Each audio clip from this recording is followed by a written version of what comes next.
I haven't heard anything from Mark yet, whether we're ready to go or not. Here's the lineups. I don't know whether you want to write them down or what. Well, here we are at, of course, Tom Williams Park. I alluded to the wrong name in the last game, but this is probably one of the nicest baseball facilities in Tri-Counties, and it's fun this afternoon to bring you a ball game between Creemore and the Owen Sound Baysox. The second game of a doubleheader, 7-inning game contest. First game, of course, was a Bailey DeRocher Memorial game, and there's a shot right off the bat. So we've got this game going, and line drive.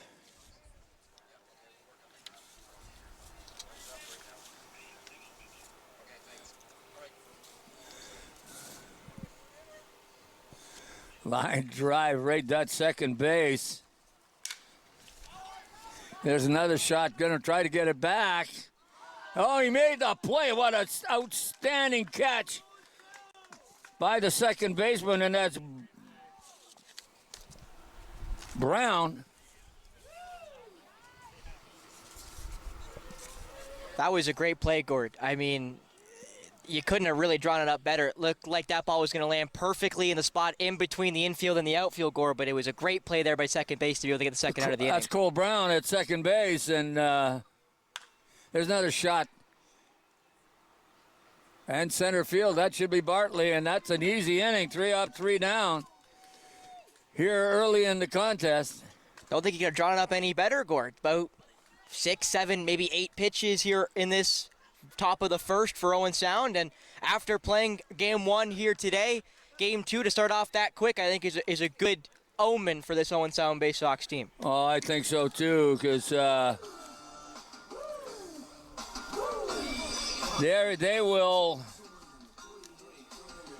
they need to. They had a tough game in the first game of the contest, but Creemore is a good ball team, and they're going to give them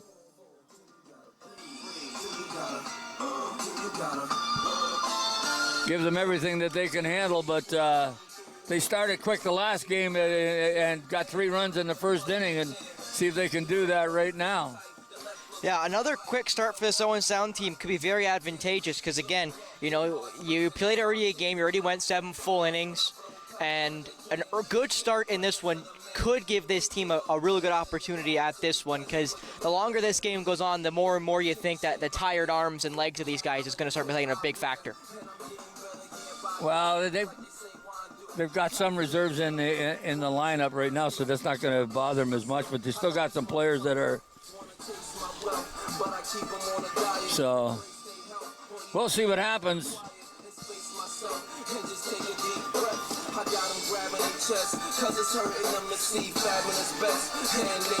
Coming up to bat, leading right off the bat, Kirk Gibson. And Ryan Bartley second, number 15. And Brian Post will bat third in this inning so far. Kirk Gibson leads with an unbelievable percentage batting average. Yeah, he does. He hits over 500. He hits 583 coming in this one. He's almost hit 700 OBP, which means over almost 70% of the time, Gord, he's going to get on base, which usually leads to runs. Not always, but usually. Well, if you get this in, not only that, but he's got speed, and he can do that kind of stuff. So, yeah, 5 doubles and a triple to boot. So, and only 24 at bats as well. So, obviously, he's definitely got some of that pop on that bat. Well, here we go. First pitch.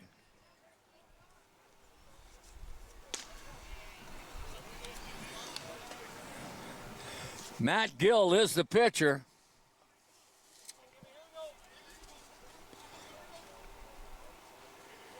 Gill getting set with the windup. Throws it into the dirt. 1-1, I think, now. See if the umpire tells me I have trouble reading this. Well, the last game I did anyway. Officials for the night: Blair Kemper is in the outfield or on the bases, and Bernie Gill is behind the plate. There's a shot foul. Yeah, this is only fourth game played for this Padres side, so not necessarily their top pitcher, but a guy who does chew up a lot of innings. Gets set. Very slow curveball that changeup that came in right across the plate, it just missed outside and took Kirk Gibson everything to stay off that pitch. There's a shot right in the hole. It just missed Gilgord by about maybe a couple inches. Picked up by Watson in center field. Coming up to bat, Ryan Bartley, and no slouch either. Ryan can hit a ball. He's actually second on team average at .375. That's a good batting average in any league. Yes, it is. He's also got one home run on the year. Well, that's 600. But he places the ball, sprays it all over the place. There's a strike call on the first pitch by Gill. Gill looks at the signs, kicks it in. Bartley gets ready. Left-handed batter. Here comes the pitch. Runner's going, fouled off.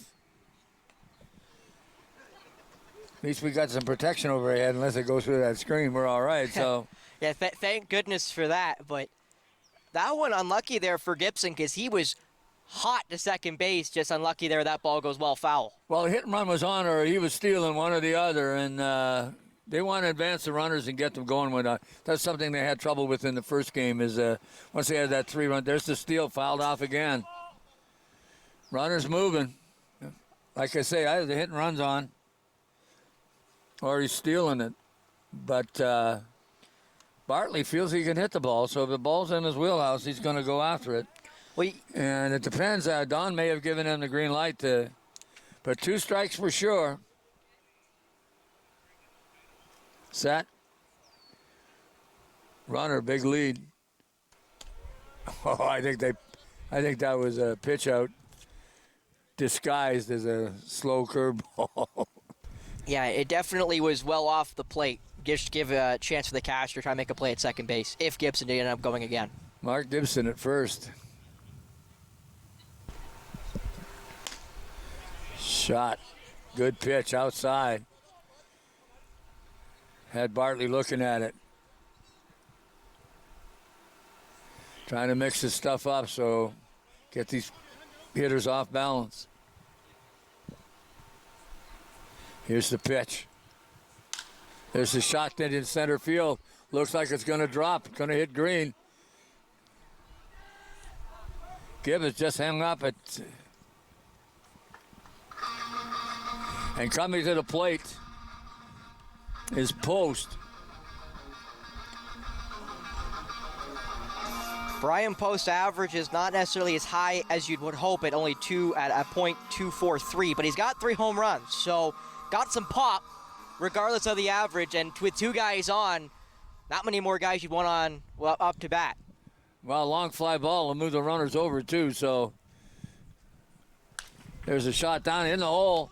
Gets it down the third base side. Left fielder picking it up. And that's Will Palmer.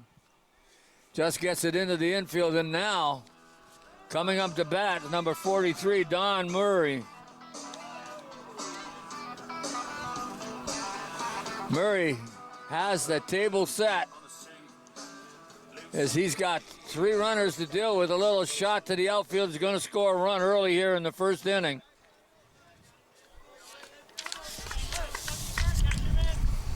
Murray gets set, left-handed hitter. The righty on the mound, Gill, takes a look, throws it, and it's high. Called ball 1.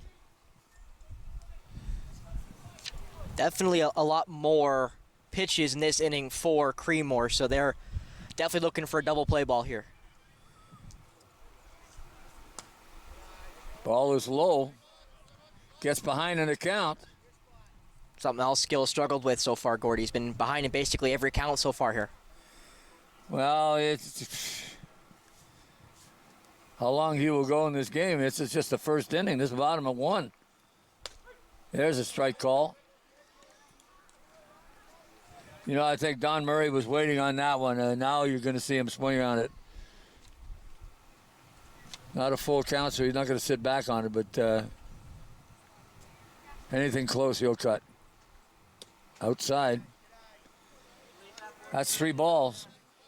That looked like that, I'll say, sort of looping curve he threw earlier well outside. So he's having trouble landing that looping curve. Strike 2. Full count.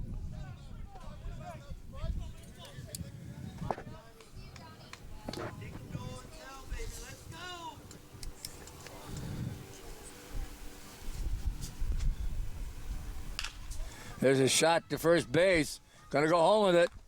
Gets the force. Good play by the first baseman. Mark Dupuis had the heads-up play and got it just a force play at 1. Don Murray didn't get the ball as hard as he wanted to get it. Quinn Johnson coming up to the plate.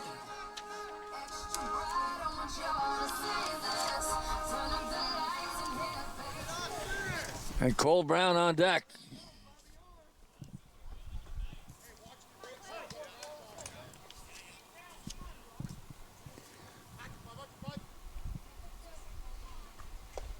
Ball outside. On the pitch. Base is still loaded. Quinn Johnson at the plate. Don Murray had a chance, but couldn't get it out of the infield and got thrown, whereas Kirk got thrown out at home plate. Kirk Gibson.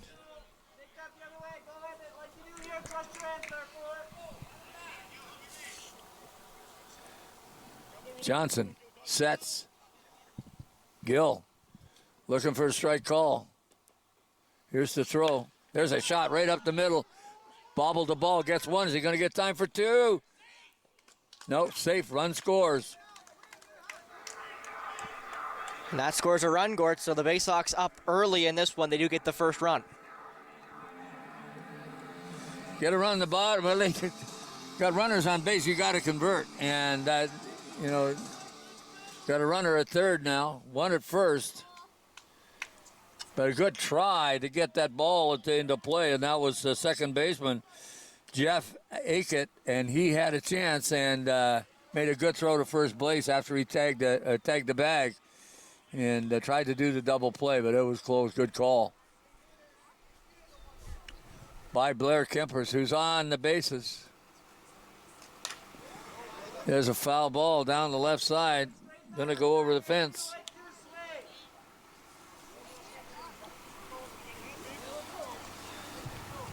Gill has given up only 1 run with all the base runners that Owen Sound has had. It's They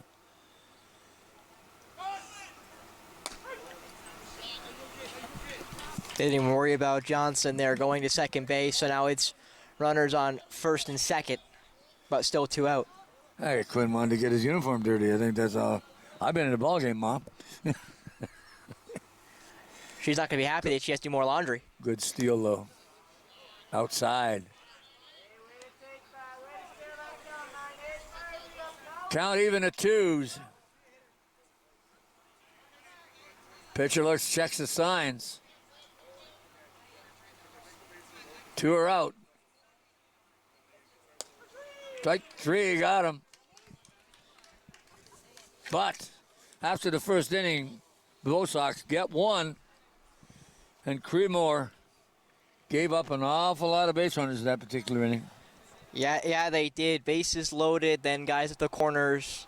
Johnson steals. That makes it second and third, and that's not a guy you want at bat, even with guys in scoring position there in Cole Brown. He's hitting 350. Unlucky there with that outside strike call, but, Creemore's got to do a better job, especially at the beginning of this game, because we talked about this is their second game of the day. Starting off hot for Owen Sound should be a good opportunity for them, and they started off hot there. Even though they only got 1 run, lots of base runners. They still had a good eye. They had quite a few walks in game 1. They had at least 1 there, and they also, again, got some more hits. They only had 4 hits in this first game this afternoon, so having a couple hits in this first inning, I definitely think is a good sign.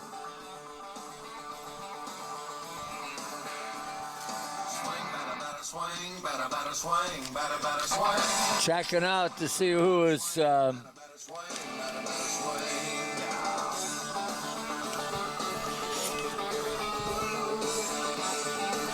25 as Tom Smith is going to be pitching.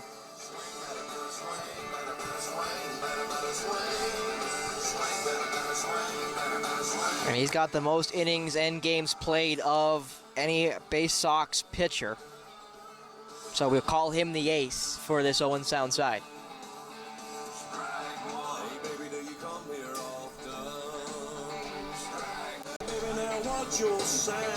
Well, the umpires are having their own little meeting down the line and wondering who knows. Greg Zader throwing the glove to Big 98. And that's Brown, Cole Brown.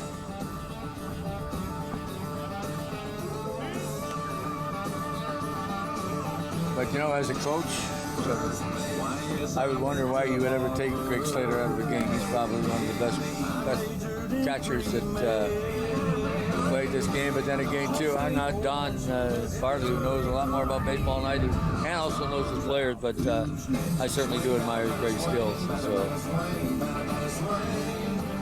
Well, and you giving him high praise, I think, is even a good omen, because you know your baseball court. Of course, you've talked about how you grew up on this field. Your son played ball here. You know, it runs in your blood, too.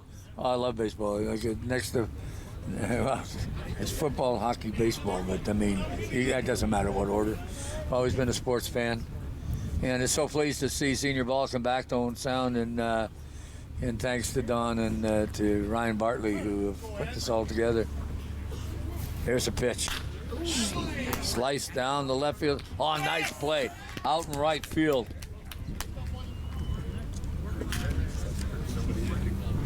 Well, that was nice. And that was Johnson, I believe. Quinn Johnson. Trying to get the number of what position, so it was just one away on a long line drive down the left field line, and just on that ball really, really quickly. Up to bat is Mark Dupuis. His Anson Dupuis just got put away by a great outfield play.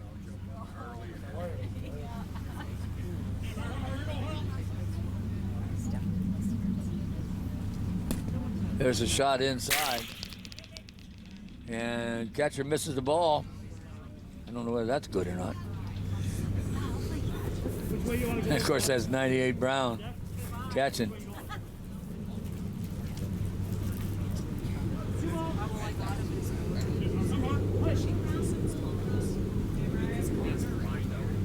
Here comes the pitch.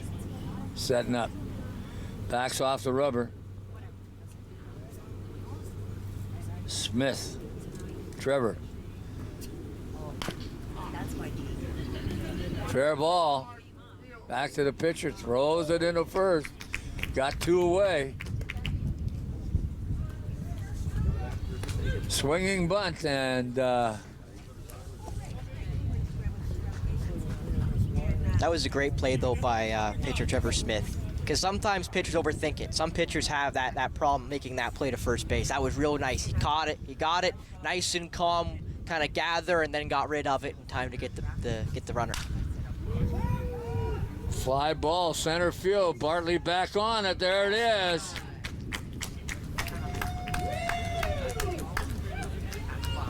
That one probably went a little too far for comfort there, Gord. That one got basically about the warning track. Well, Bartley's just an absolutely tremendous ball player, and boy, track that, got it right. That's a long ball, and I thought it had some room to get out of that field. So you got better eyesight. There's a mark on it, how deep it is in center field. I think it's 375 feet. But it's a short porch down in left field. That's why the field defense is a lot higher there, because Right behind that left field fence is a road lounge. 7th Avenue. Well, We should never push through, but that's where it is. you gotta wonder if somebody can put one over the trees and see if they can hit someone driving through. As we're right here beside Couple Well, I'll Sarawak. let you know. You know that I lived through. You stand on second base and you go through the trees when they weren't so big. That's my house. I've had balls in my backyard. There you go. I'll hit something. I'll hit a garage or something and bounce. You'd hear it. It's almost like hail outside. You'd wonder what's going on. It usually happened when I wasn't around. But yeah, some of the guys could get wild.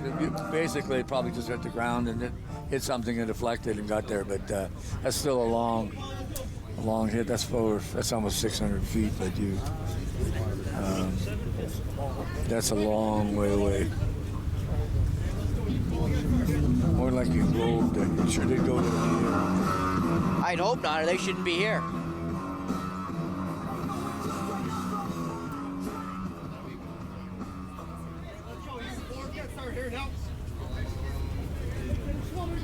Gary off the bat, number 44.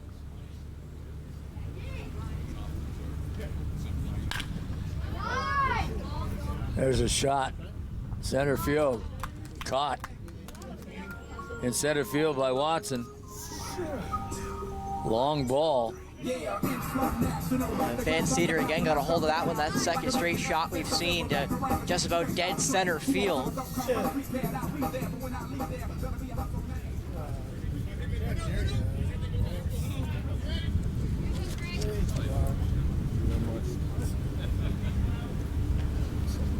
Trying to get out the number for number 44. I got his name, but it's Van Cedar. Sorry.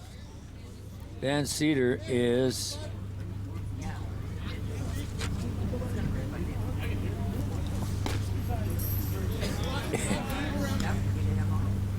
and up to bat is number 16, Craig Bartley, Ryan Bartley's younger brother, Don's younger son. So it's a family affair of baseball. Foul ball off to the side. And you do love to see that. We see it in a lot of minor sports here in Owen Sound especially, I feel like. Lots of lacrosse families, lots of baseball families, obviously lots of hockey families. Yeah, exactly. And it's nice to see them, all playing together, if you will. No count on that. 1-1. Craig Bartley at the plate. Smith on Trevor Smith.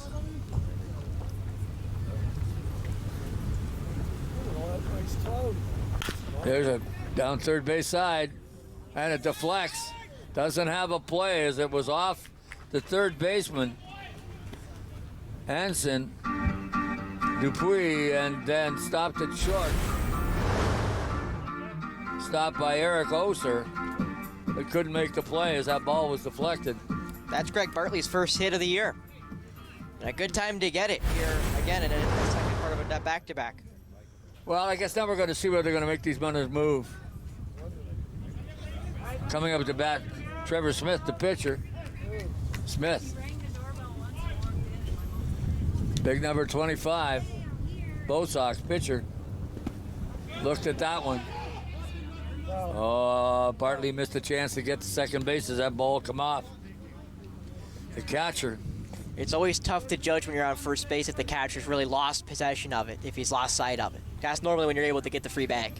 Brett Gauthier got out in front, smothered it, but I don't think he could have made the play.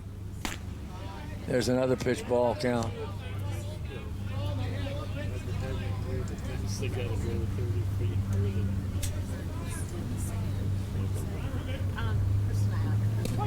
Matt Gill, number 25, is the pitcher. Threw a strike that time. I do want to mention, though, on deck is Kirk Gibson. So we're back almost to the top of the order.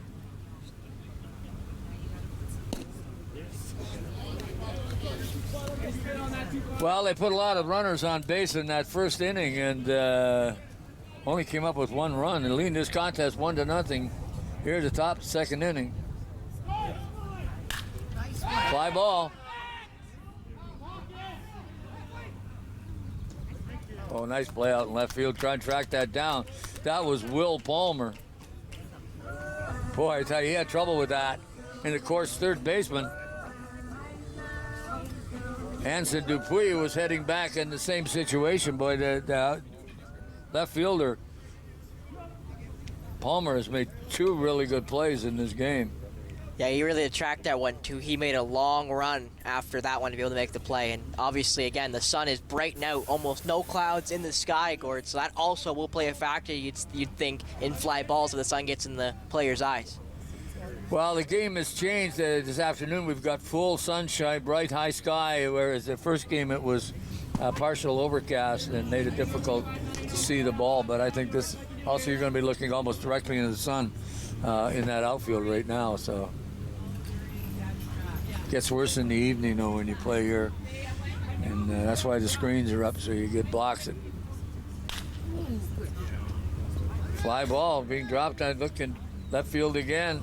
No problem for Will Palmer as he made 2 outs in this period, or this inning.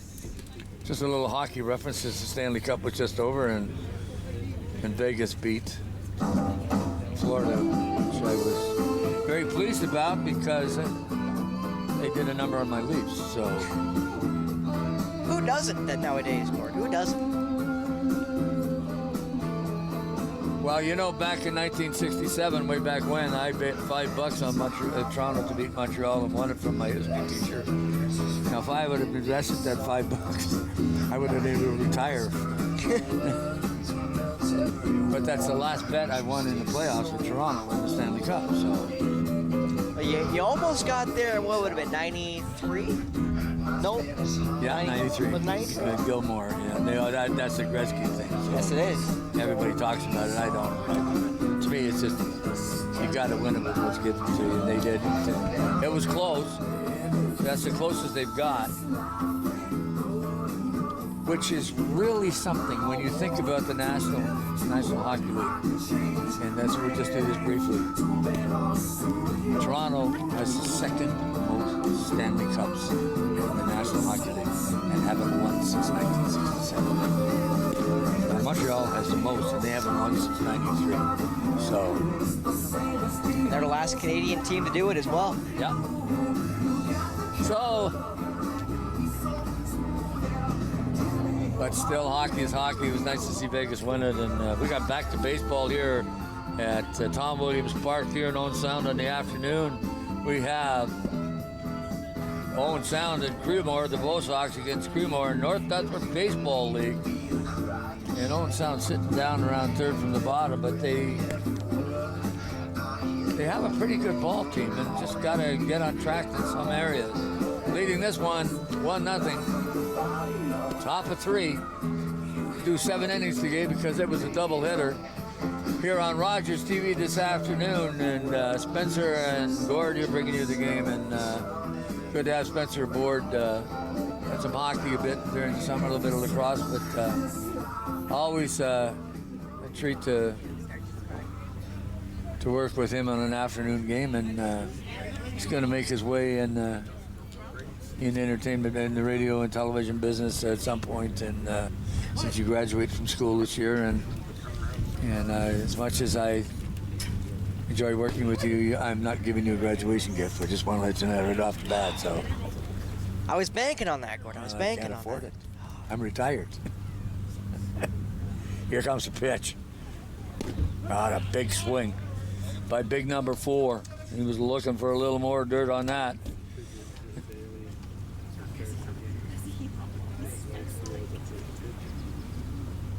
Here comes the pitch again.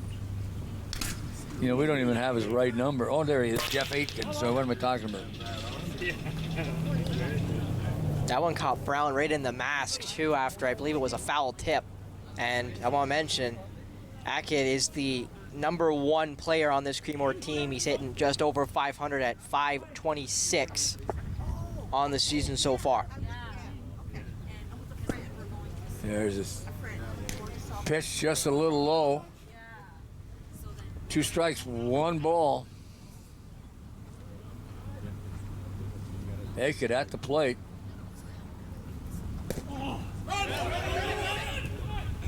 gets a play at first base as Brown dropped the ball, and we got our first out. You did mention it, Gord, off the top that, Brown was not the catcher for the first game, and he's had a couple drops here, and maybe that is just settling in. It is early in this one, so you got to think that if, I'll say jitters, but if there's a little bit of rust, that it will wear itself off. But that is something to watch, that, we saw quite a few guys strike out, but then get the pass ball and get to first base. True enough. Trevor Smith, pitching.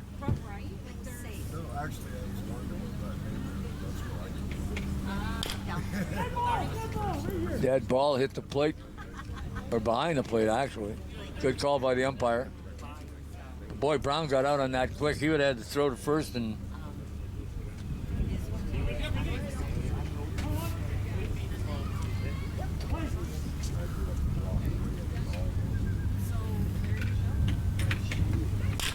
There's a shot in the hole. Over to Smith, and Smith gets to first base in time. Gets the second out. Watson was hot on his tail, though.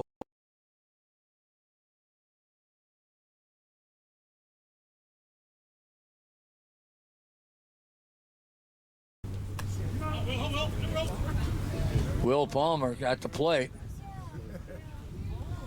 Number 39 checks it out. Smith.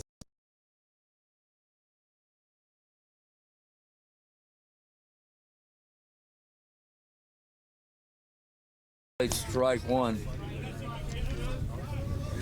They told me that they called him Smooth, and I don't know why, but that's his nickname. I pitched just a little low, 1-1 count.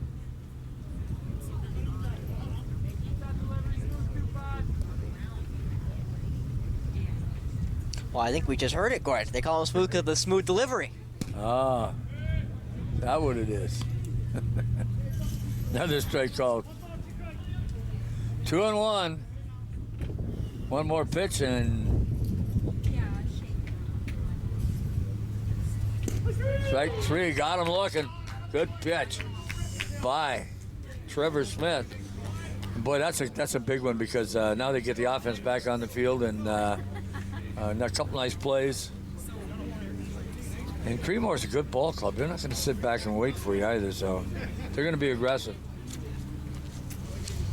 Yeah, Creemore's right now currently in 6th spot in the division. But they already played New Loyal, and they are 3rd at 10-2. So they played two above 500 ball clubs today. So these aren't easy games, Gord, and they're right there. They played that Knights team really close to the 7th inning, and then things kind of got out of hand. And early in this one, again, we're only in, I believe, bottom of 2nd now, but they're right there. They're keeping this game close, and that's what they need to do, be able to play these higher-ranked clubs close. That's normally we're going to be able to get wins. It's not necessarily blowout teams, but be able to just get away with a win, especially in a doubleheader on a back-to-back.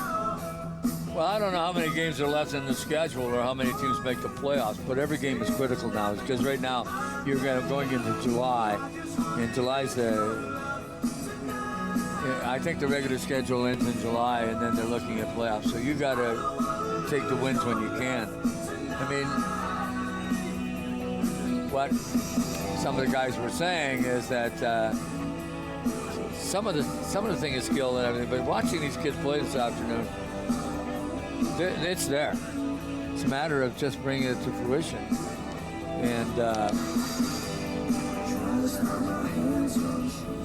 And they're doing pretty well, but let's see what happens this inning. Get a couple of base runners and move them over.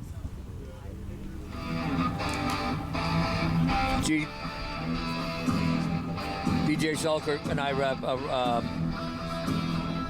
coach a couple midget baseball rep team. And one of the things that we really liked about is the fact is to be aggressive on the base path. And that's what I like to see in this. Get a base runner, move them over, whether it's by bunt, by steal, slow pitch outside. Didn't even come close to getting there as it was off there. So Matt Gill still on the mound. There's a shot left field. Back against the wall. Ball drop. Gonna take two. Oh, I would have had him going to 3. Come on. Kid got beat. Just me. I shouldn't try to second guess Don.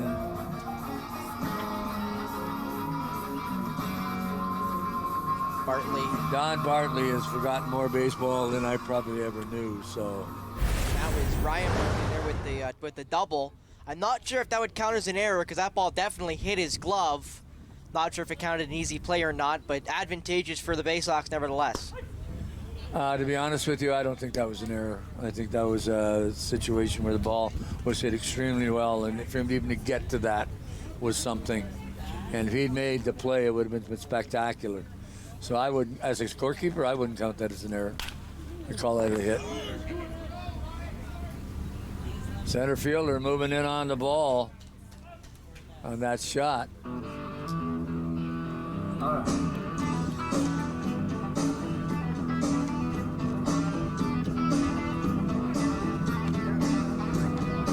Coming up to bat, big number 43, Murray.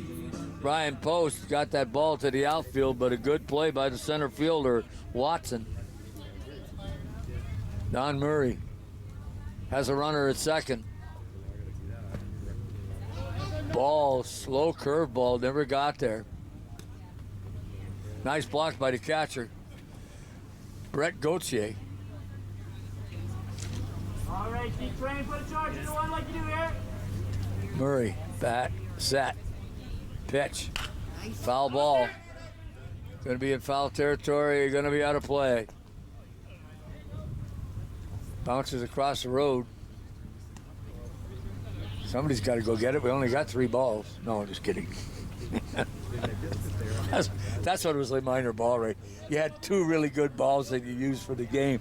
And then, of course, by the time the 3rd inning was over, they might as well be using one out of the bag. So, but senior ball is a little bit better than that. So there's a pitch, good strike, slow curveball right across, right on the outside corner. Again, a pitch he struggled to place. That one was perfectly placed. Yes. Murray getting set. Matt Gill, the pitcher. Here's this fouled again. Another ball out across the 8th Street. Thank goodness the kids aren't here, Gord, or a couple of Sarawak have a couple of souvenirs. Oh, maybe a couple of parents that would go over and watch the game. So it's nice to see the fans that come out. There's a shot off the glove. Oh, wait a second. Wow. Come back and touch the bag. I don't think he touched the bag on the way over it, but he's safe at first. Get on the bag. Hurry up. No. Well, not only that, Gord, there's a couple of things there. I didn't even look at the runner. I just saw shortstop dive for it. The ball was on the second base side of second base. The shortstop dove for it, basically knocked it to the second baseman. He wasn't able to make a clean enough throw to first base to get the out. So, again, not particularly great defense there by Creemore. We've talked about has had some pretty good defensive performances in the first inning. His second inning's not been as clean.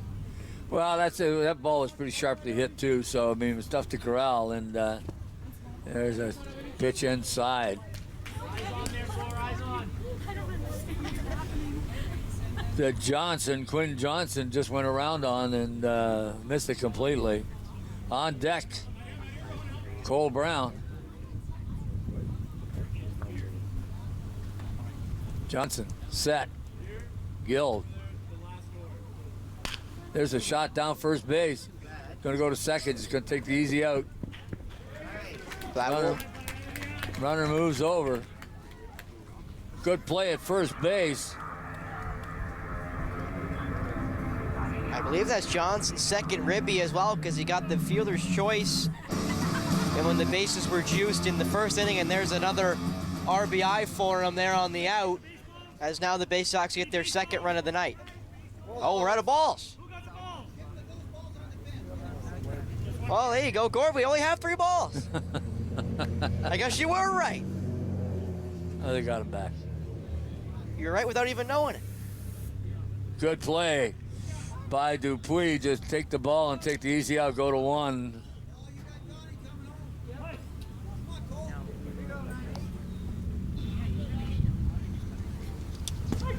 Oh, good pitch. Called strike. If I'm not mistaken, did Owen Sound get a run that inning? Yeah, yes, that's number 2. Johnson, they get the ribby. Yeah, that's.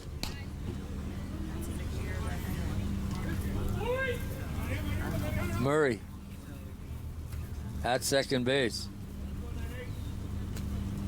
Number 98, Brown, Cole Brown, called strike. 2 strikes, 1 ball. Brown's had a problem with that outside corner. He got strike 3 on an outside corner pitch. We'll see if it happens again. Have him reaching out.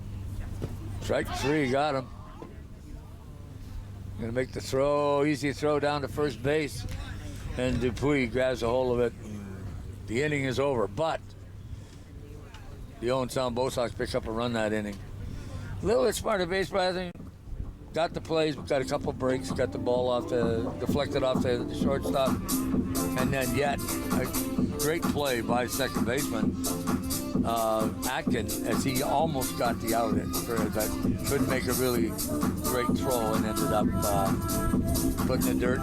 Murray got to first base safely. So.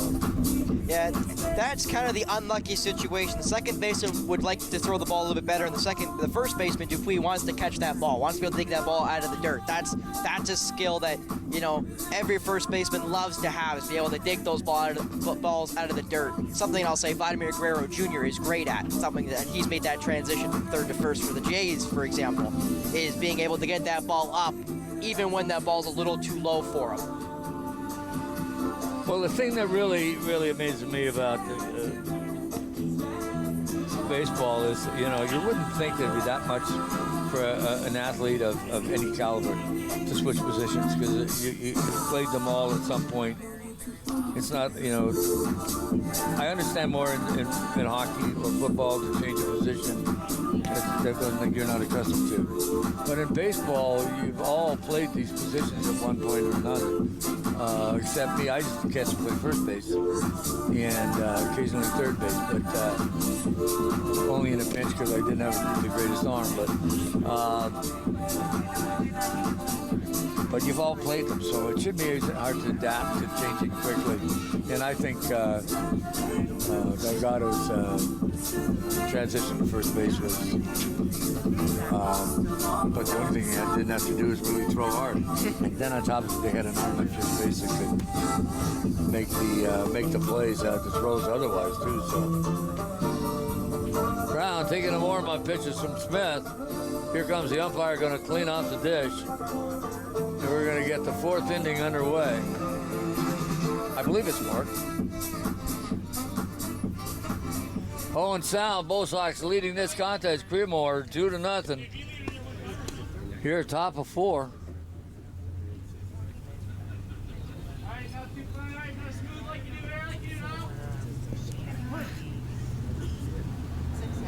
Smith in his windup, comes in, chucks the ball. There it is, ribbon right to short. Here comes the pickup cross court. And you're looking at Brown making this, pardon me, number 24. I'm sorry, folks. Kirk Gibson making a play at shortstop. And Kirk Gibson playing that premier position in shortstop and being a very good hitter is even better for Owen Sound, because normally guys who play shortstop aren't particularly great hitters because of how important defensively shortstop is, kind of like center field and maybe catcher specifically. But for Gibson to be also a great batter in that lineup is so important to this Owen Sound club. And you bang on with that too. It's something you don't expect out of a mid-infielder is the hitting power. Usually your hitters are your first base, your outfielders, and I don't know why that is, but and there's no reason why a shortstop. Usually a shortstop is much more. There's a shot right up center. Again, this time went off the glove of Kirk Gibson. But looked to me, he was throwing it before he had the control of the ball. So yeah, that was a classic. Took his eyes off the ball for that split second to think about throwing it, and then the ball kind of bobbled on him there on the lip of his glove. And that was Brett Gauthier that got that hit and then got the infield hit, but I think probably going but Gibson's going to be charged an error on that one. Gauthier now at the plate. There's a shot for a strike inside corner of the plate.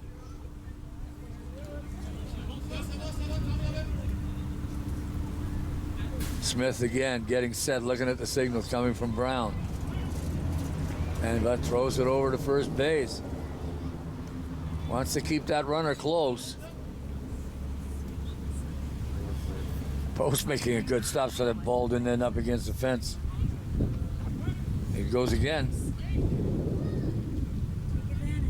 Now, I haven't mentioned this yet, but Smith kind of throws off center. He doesn't necessarily throw in that cylinder. He kind of throws outside of his body, which makes that ball kind of loop a little bit more than maybe a normal pitcher would. Oh, yeah. Oh, he's unfortunately made the throw. Great play to trap that ball at third base.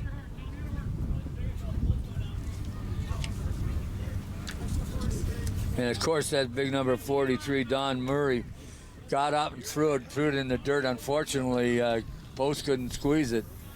Ball got away, and runners have advanced from second to second and third.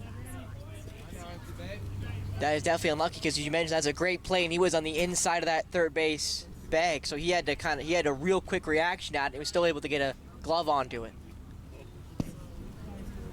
Ball. Creemore got runners at second and third here.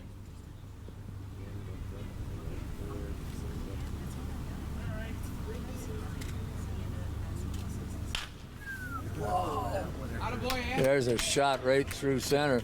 Farley come and pick it up. Going to get two on this one. Ties it up.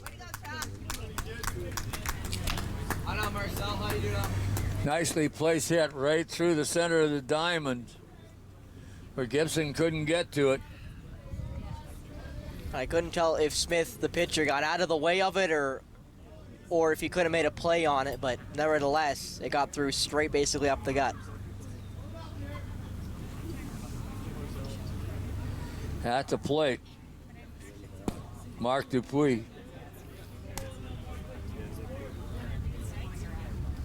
First baseman.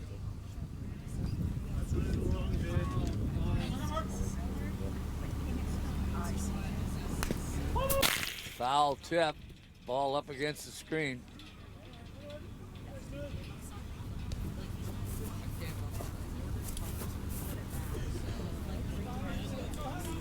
Matt Gill comes and retrieves it behind the thing to help out with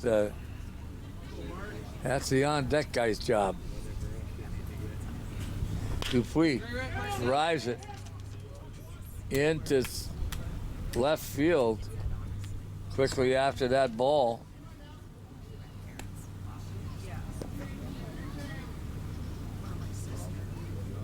Of course, I'm trying to check down the number. That was Johnson, Quinn Johnson. Good play, though, by Johnson to not let that ball get by him, because sometimes that ball can take an awkward hop on you when it's too close to handcuff you. So he was a good job of being able to trap that one. No chance at it being able to be a catch, but at least he didn't let the runners advance more than the single bag. First and second runners are there. Foul. Smith. Or pardon me, Matt Gill. Both pitchers with 25 on their back, and so Smith is a pitcher right now, and he's out on the mound facing his opponent.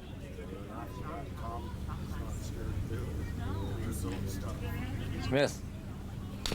Foul. 2 strikes. I might have caught Brown there, right in the foot. Yeah, right, looked like the side of the cleat, maybe. Actually, I thought it was off Gill's foot, but you're right.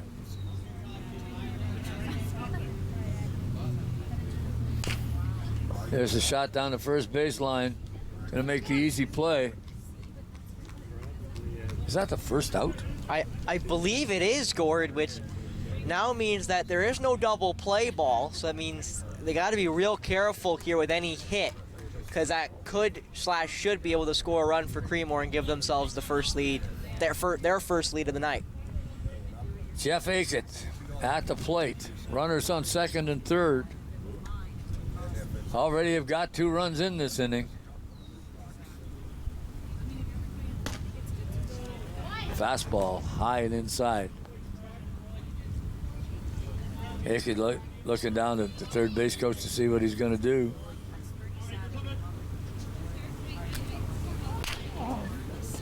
There's a shot.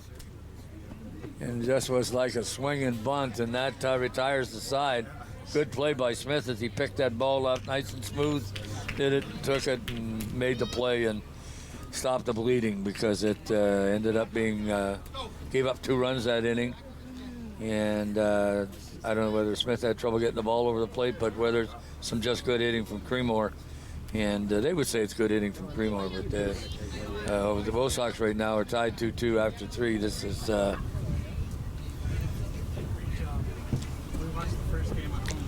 Definitely an advantageous inning or ending of the inning there for the Baysox. Not let up any more runs, because base runners seem to be just kind of plentiful for Creemore there. Again, they score 2 runs, they tie the game, but being able to stop the bleeding. And again, as I mentioned earlier with that smooth play by Smith, great job of being able to catch the ball as a pitcher and then collect. Sometimes pitchers think about it too much, trying to get the ball to first base too fast, and they airmail it. Throw it too high, throw it too low. So I think Smith is very controlled, which is something that I'm not sure if you preach as a coach, Gore, but I know I heard a lot as a basketball statistician, was control. Be under control at all times. So well, you try to get yourself in a situation where you're not tense, because the more tense you are, the more you rethink stuff at any game, whatever, football, basketball, baseball. If you overthink it, then you second guess yourself, and then you end up making the play. But I like what you're talking about with you. But the other side of that, too, that's why you teach your pitchers. Take 5 steps to first base and underhand. Yeah. The overhand throw is the one where they get into trouble. And I like the way, I still like the way Smith made that play. And you're right. Those kind of little things in baseball are so important, because that play made that inning a little more easy to take as you're heading to the dugout. It also saves him a run, Gord. If he doesn't make that play, if that batter ends up being safe, they score another run, they're now down by 1, and they still got to keep going with 2 guys on, right? So that's a great play by Smith to be able to get himself out of the inning, and again, it end up being a lot calmer than maybe you and I thought it would end. True enough, at the plate, Van Cedar. Second swing, strike 2. Took some off that one, did Gill. That was a great pitch. Matt Gill has settled down right now, and it made it difficult on the Baysox hitters. So inside and hit him. Took one for the team. What do you think? He looked like he was trying to get away from that. It was like that slow curve ball he's been throwing, and got too far inside. So, well, and you see that there. That curve ball he's been throwing to lefties is hitting that outside corner. He's gotten Cole Brown with it a couple times, the catcher. On a righty, it's on the inside part of the plate. So he's got to put it a little bit farther in, which is where the guy's going to hit it and pound the ball. Rick Bartley got the bunt down and got the runner over, which was a great play. Small ball. Bartley, yeah, exactly. Got his first hit ever as a senior ball player in the first part of this game, in the first or second inning. And that was an excellent bunt. Laid it down, runners advanced to second base. Small ball is correct. Smith now, they've faced each other in opposite innings, parts of this inning. Tried to throw that slow curve again and got it outside. Matt Gill. Usually he comes right back with the fast stuff as soon as he throws that once. Watch, he's going to try him inside. It will be. And it was just real inside there, Gord, so. But it had a little smoke and it was a little. So it's But Gill's going to try this again. We'll try. There's a fly ball. And a play made. Nice play in left field by Will Palmer. That ball had some legs and hit it to one of the deepest parts of the park too. So But back at the top of the order, Gordon, it's Kirk Gibson, and again, he's dangerous with the bat. So we'll see if, and actually it's a intentional walk. So as I say, Kirk Gibson's dangerous. Gordon, they say, you know what, we don't want to face him. We're going to give him the free bag. We're going to give him the Barry Bonds treatment. I love this rule where why waste the 4 pitches and walking? It goes against the pitcher's record anyway. But you know they're going to pitch to Ryan Bartley. He's just as dangerous. Batting average not be as high, but Ryan knows how to put the bat on the ball. And unlike Kirk, he's got a home run so far this year.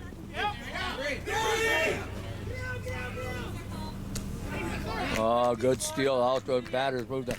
That ball did not get that far away from Brett Gauthier, and Gauthier had a chance to make the play at third, but just was a little late.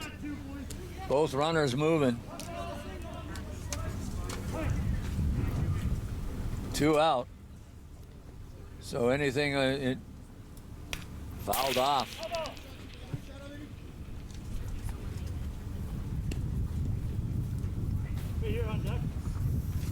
Ryan Bartley at the plate. Runners on second and third. Little poker get this lead back that they lost in the last part of the first part of this inning. Pitch outside. Not sure it counts 2-2. Not going to show it.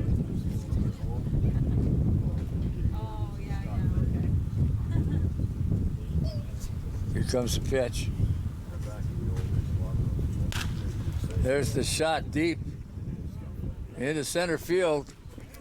Ball picked off by Watson, and that takes it. Owen sound out of the inning, and after 4, it's 2-2. They had the opportunities to score, got runners in scoring position, and then couldn't. Kind of the story of the last game, Gordon, against New Lowell.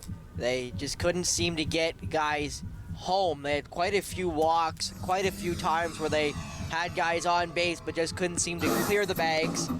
They had quite a few times they were bases loaded in that first inning in the first game, but just were not able to capitalize. And here today, or here in this game, they haven't been able to capitalize. A couple guys on bases loaded, I believe, in the first inning again.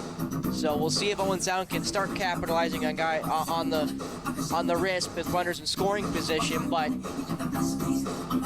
it's not necessarily something you can kind of turn on or turn off, usually. Not always, but usually. Smith has to have a good inning. I'm going to wonder whether Bartley's going to go to his bullpen quicker. He stayed with a pitcher this morning, and he was pitching really, really well. He just had some bad luck, and sometimes that happens. And you wonder if he will go to his bullpen. So lineup they've got a lot of different people in the lineup this afternoon that didn't have in the first game. So. Well, and that's the advantage, Gordon, having a big roster. Like in baseball, is you're able to kind of make those rotational, pieces kind of work for you. Unlike other sports where you don't actually have the same amount of substitutes that baseball does. It does afford you, but that's really why baseball plays so many more extra games. So it kind of evens itself out, if you will. Well, I partially agree with you. I think you have a lot of games in baseball, probably. Just because it's not as intense and whatnot as some of the other sports are, that they have to heal bodies and whatnot. Like any contact sport, you need the rest time, and I'm not sure, but these guys exert themselves, and pitching to me is the game in baseball where the amount of force that they use to throw that ball on any given day. So you wonder about at this level, why you would let one of these guys go this long. So they definitely don't do the exercise or do the shape, get in shape the way that because they got jobs, full-time jobs. So, and I will say, but in fairness to them, they're not throwing 98 or 100 miles an hour. So, as much as you're right, they don't necessarily take this is not their full-time job. They also don't necessarily throw as hard. They're probably throwing in between, you'd say, 70 and 80 kilometers an hour, which is still really fast. You and I couldn't hit that. I wouldn't even wave at it. You could? Well, I did. Well, you did. I'm not sure you could. I couldn't do it now. Well, yeah. I couldn't do it now. That's why I'm sitting here with you, Gord. Yeah, but I'm sitting here because I am old. I've been retired from baseball for almost 50 years, so. That's why you're coaching, giving back to the community. True enough. I had a great time with it, though. There's a shot. Nice pickup at second base. You're going to play it. Nice, got him. And, of course, you can't complain about that kind of play. Number 44, and, of course, that's Van Cedar at second base making that. Got down, blocked that shot that came from off the bat. So 1 out so far in this inning. Top of 5. Foul. I was almost out of play, but stayed in the fence. This diamond has got so much room behind home plate. It's absolutely amazing, and that's what the neat part about it is. You can still catcher can still make a play on a foul ball, and of course down the there's a shot foul down the right field line. That thing had something on it. And I think it just missed the umpire there, who was in foul territory. Well, Blair Kempers is the on-base umpire, and behind the plate this time around, of course, is Bernie Gill, and the umpires are doing a pretty good job, although there was some concern about the strike zone in the first game that Kempers had, but you know what? He was consistent. I mean, Don's probably not going to like me saying that, but generally where he was pretty consistent with his calls, and that's all you can ask to be, but you're still you're human, and things are going to be changed. There's a blooper. Oh, couldn't get to it. Was Brown.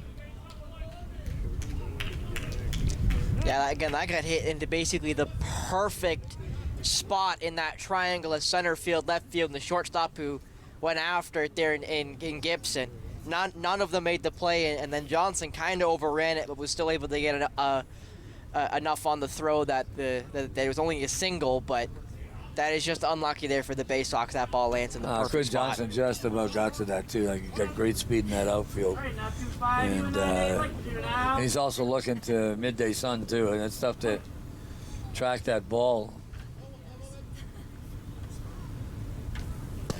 There's a strike call thrown by Smith. Smith having a good afternoon. 2-2 tie here at Tom Williams Park, Owen Sound, Ontario. Telecast on Rogers TV.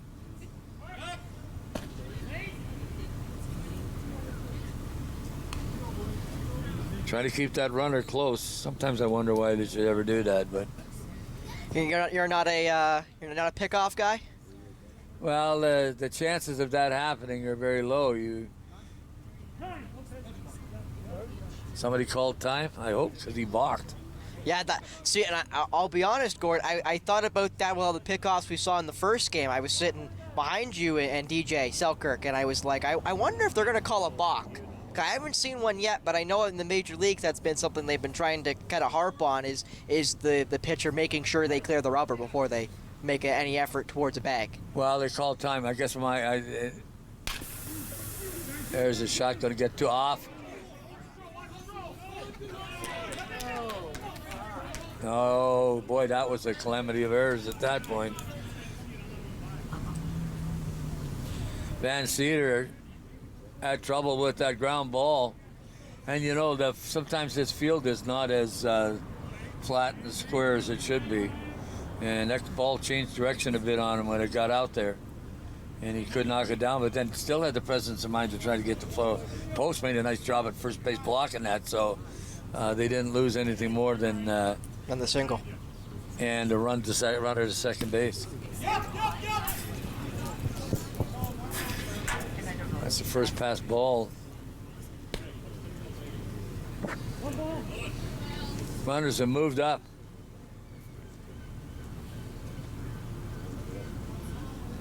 "90 feet closer for Creemore to get their first lead of the afternoon." And one away, if I'm not mistaken. I believe the umpire indicated that, so I would say you're right.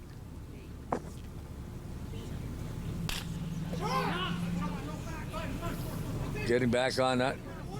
I tried to get it backwards. Good, and here comes the run. Going to get two.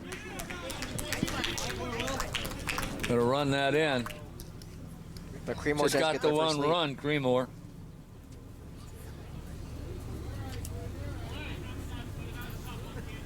That is their first lead of the afternoon, though. So, as you mentioned, Dom Bartley now coming out. We'll see if that means Smith's afternoon is over. I wouldn't expect so, but we'll see if it is. Well, that was one of those, hit it on the green and just put it in the spaces, the little bloopers, Texas Leaguers, whatever you call them. You had three outfielders converging on it, including Johnson. So, Van Cedar had me the second baseman, and they just, Bartley and just couldn't come up with the ball. Craig Bartley on the other field. So it's just one of those things. You're going to have here comes the umpire, going to tell him, break it up, boys. Well, you can leave Smith in. Well, Gordon, I also will mention that the moment I saw Van Cedar running away towards the ball in the field, and his back's turned to the ball, that always worries you as a commentator, because that ball is so hard to track staring at it, let alone trying to look over it from over your shoulder trying to make that bucket play. It is so hard to make that play, especially consistently. So Van Cedar tried to make the play but just wasn't able to, make it. Still third. It actually looked like they were going to come home too on it. Definitely feinted towards it. Now they're back to guys on second and third with only one out. Infield in. Shortstop almost on the grass. Foul. Right back at us. Thank God for the screen. Yes, thank goodness it's going for all the equipment, all the expensive equipment we can't afford to replace. I'm allergic to pain. I don't care about the equipment. Anyway.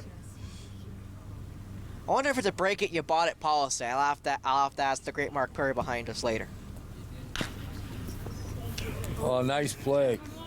Can he get this throw across the diamond? Does. Called him safe. Boy, I'll tell you, we had instant replay. I thought he was out. Well, it was definitely close, but that's a great heads-up play by Owen Sound to not let the runner at third advance. So now they have a force at every bag, unlike what they had before that runner got on. So as much as you'd like that, have that out score to get to 2 outs, now it's a play at any bag, and you still have a chance of getting a double play virtually any way you want. Oh, they just drove in the run. On a hits batsman is number 27.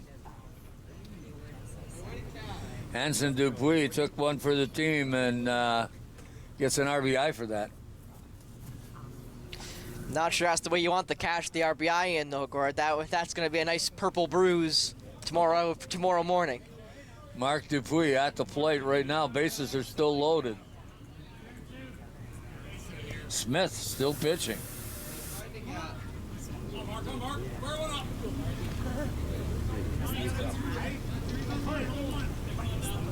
Smith gets set. Dupuis at the plate.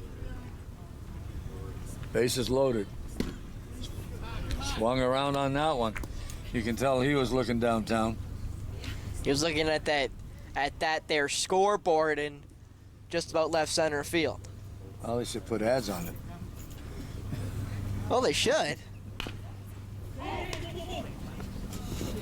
Oh, Smith dropped the ball on a little swinging bunt.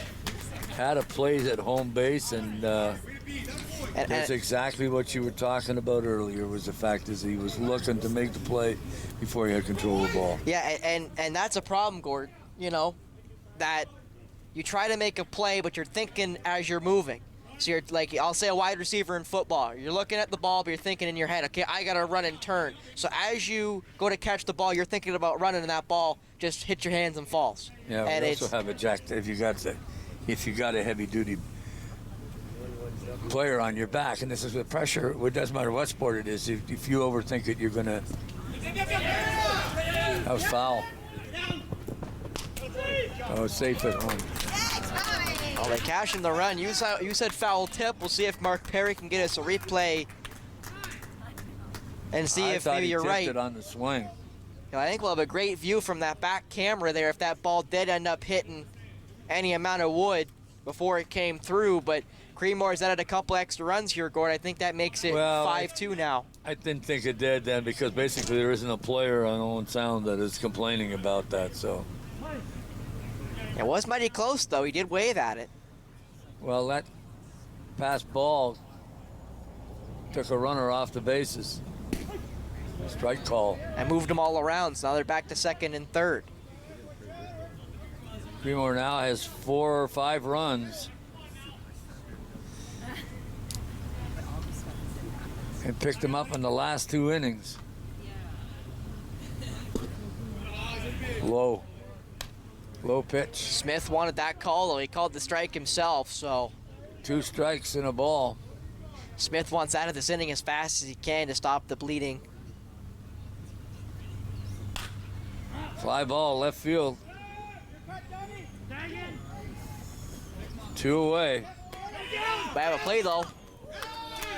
We did have a play at the plate, but just overthrown. But again, thank goodness, back out the play there was Trevor Smith, so the ball doesn't get any farther than about halfway past home plate.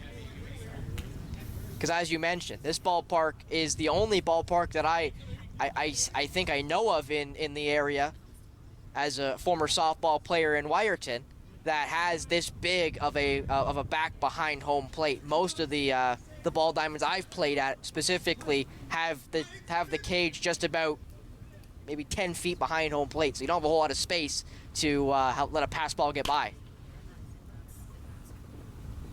Good. Ball hit pretty sharply to Van Cedar, makes the play. NC an inning, but oh wow. A lot of damage done. A lot of damage done. I think it's now 7-2 if I'm not correct. If I'm correct, so gave up 4 runs that inning, so it's getting away from him again like it did earlier today, which you can see the positives, but you can see the negatives, Gord, coming into an inning like that where you keep it close, but then so far, and again you see there Kirk Gibson, #1 in the division, still hitting well over 500. 633 according to the stat. According to the board, and I trust it because the great Mark Perry's one of the best. And you see there with Creemore, though, we got 2, 3, and 4 right behind them. So this Creemore team has got a high-powered offense, and they've shown it here today. They started off a little cold. Maybe you wonder if saw some of the guys here for the morning game. Maybe that, kind of, I'll say maybe kind of got their legs a little bit. But then as this game's gone on, they've really worked themselves into it, and these Padres have been lights out since about the second inning. But the point is, too, is they're also playing small ball. They're not looking for the fences. They're just trying to put the ball in play, get the ball on the green, make the play, get the runner on, advance the runner, and that's something that most teams try to do. And to get that done, then Owen Sound has had the runners on to make those plays, and they've had good defense. Coming to bat, number 79, Brian Post, big first baseman. Got to get things started. Matt Gill still pitching, high and inside. And again, though, that was that looping curve, Gordon. That's a pitch, again, that's kind of a problem for that righty-righty matchup because of where that ball is going to land. You can't put it too far outside, or you're going to land it right over the middle of the plate. Long drive. That's when everybody just turned and looked. He's going to touch all of them. That's his 4th home run of the season for Post. And that one I think might land in a Gord's yard. Yeah. We're gonna have to go check in after this game, Gord. You and I are gonna have to go out and go have a little look. Make sure nothing got hit. Make sure we got no insurance claim. Here he comes as he touches the bag. Team comes out to congratulate him on that one. That's 3rd run of the afternoon. Boy, they just looked. They knew that ball was gone as soon as it made contact. I was actually going to mention that I think Owen Sound needs to lean into small ball a little bit more and not try to kill it for the fences, because normally when you go for that home run or bust attitude, you are more likely going to bust. But first batter home run to start off this inning, not too many ways you can start off an inning better for Owen Sound. Nate Creemore ended the ball game as a pinch hitter, pitcher of record in the first game. There's a shot down third base side, picked up nicely across the diamond, and thrown out by big number 27, and that's Anson Dupuis, who's playing on the corner. And across the diamond, I thought the first base is his big brother, Mark, so.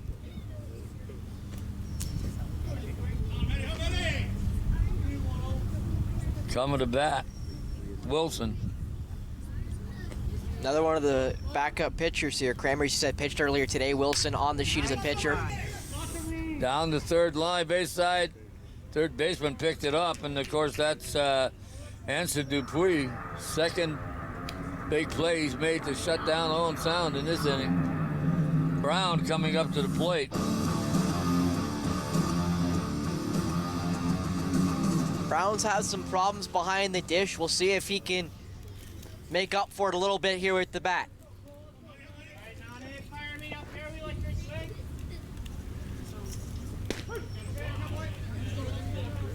And we keep talking about that again, that looping curveball, that slow breaking ball on a lefty-righty matchup is a money pitch for Gill if he can place it in the right spot, which since about the first inning he's been able to.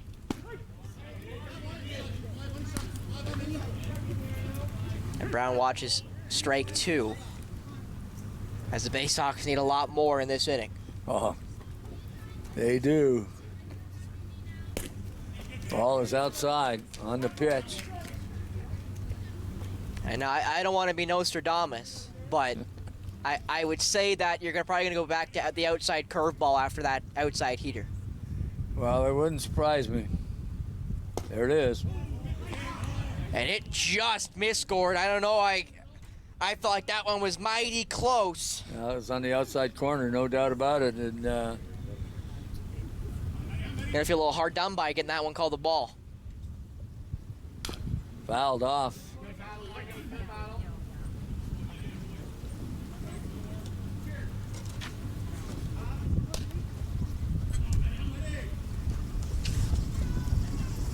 What a gorgeous afternoon. This has turned into a big rainfall last night, which we all need in this area. Get the farmers getting some corn grown and some strawberries and all the stuff that goes on here rurally. And there's a shot that's outside.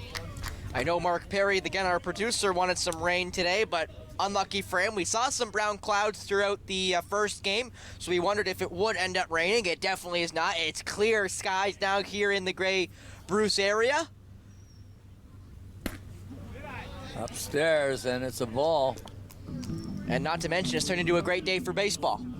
Oh. Except when it's raining, any day's a great day for baseball.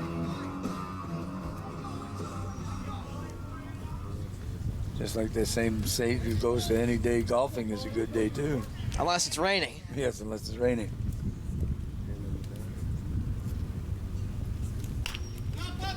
High fly ball. Fouled off into the on-deck circle, and Gauthier couldn't get it to it.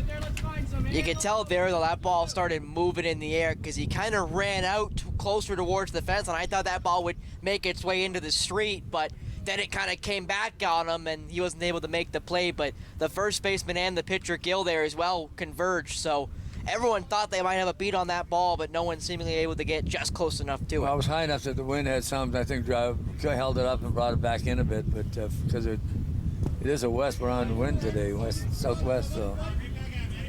Which is a mighty nice breeze for us, Gord. Oh, I'm enjoying it very much so. I enjoyed this whole afternoon spending it with Spencer and playing watching some baseball here in Owen Sound. Folks, she checks the schedule when the Baysox play here in Owen Sound. Come on up. There's a shot down the left field line. It's going to hit off the fence. Right off the little monster here in Owen Sound. That one hit about 3/4 up, so it just stayed inside the ballpark, but that is a great place to put it because there's no real play for the left fielder there on that one. Will Palmer made a great play. He's getting to that ball and kept people advancing only to second base, so got runners on first and second, one away. Gill getting a talking to by his catcher.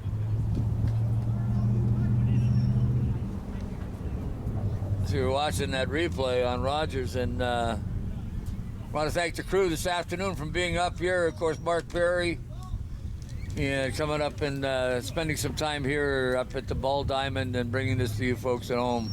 Doubleheader on Rogers TV of Baysox baseball, and I know these guys would love to have some fans up here watching. We were seeing people sitting down their pickup truck on right field side watching the game.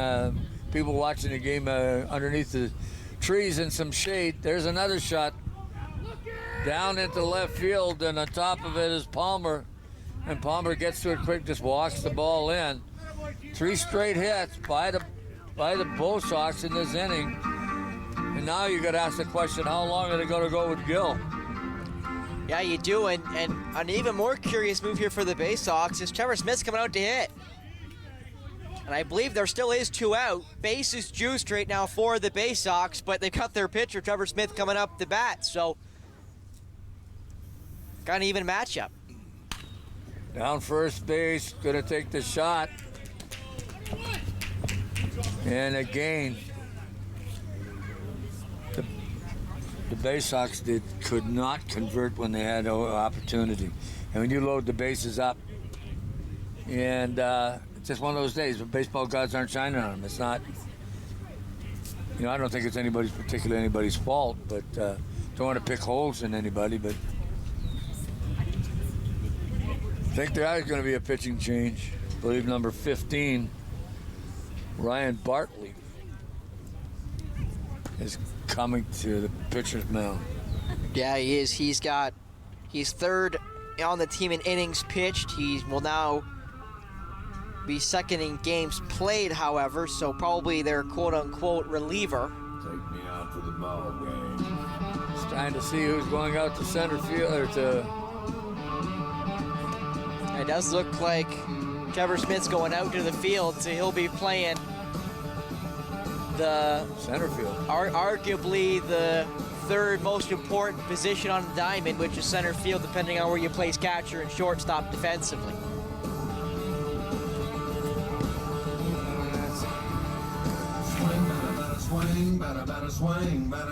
And they get me thinking about that. I'm not sure if that's you're correct.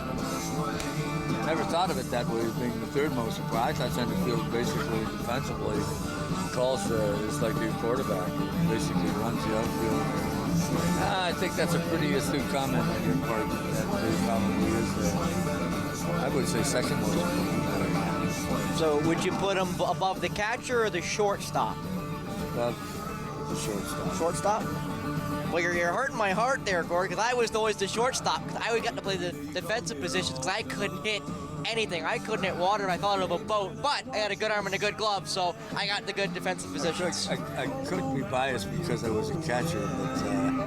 Oh no! And I'd say, as you said, the center fielder's the quarterback of the outfield. I'd say the catcher's the quarterback of the infield / the pitcher. He controls what pitches the pitcher throws. He controls, how when the runners want to go. If he's got a great arm, Great catchers. Well, you think about all the great Major League catchers, Johnny Bench and stuff like that. You figure that this guy Yogi Berra, you go back and finally read stories about him. I don't remember watching him play, but you watch some of those great catchers. Even with Toronto, when Ernie went when they were starting out in Toronto, these guys had control. Buck Martinez was another one. They ran that infield, and you saw that, and that's why I always thought that the catcher is so important. I mean, it's one of the few positions, Gord, you can get away with not being a good hitter because of how important it is defensively. So when you can hit, it's even better, like Cole Brown can. Cole Brown's a great hitter, playing that catch spot. Shot right out to second base, and Van Cedar finally picked it up, got it over the post at first, made the play. Made the play as the first batter to come to the plate. That's a great start there for Bartley, too. Bartley, first batter he faces, able to get weak contact into the infield, and Van Cedar able to get the first out of the inning.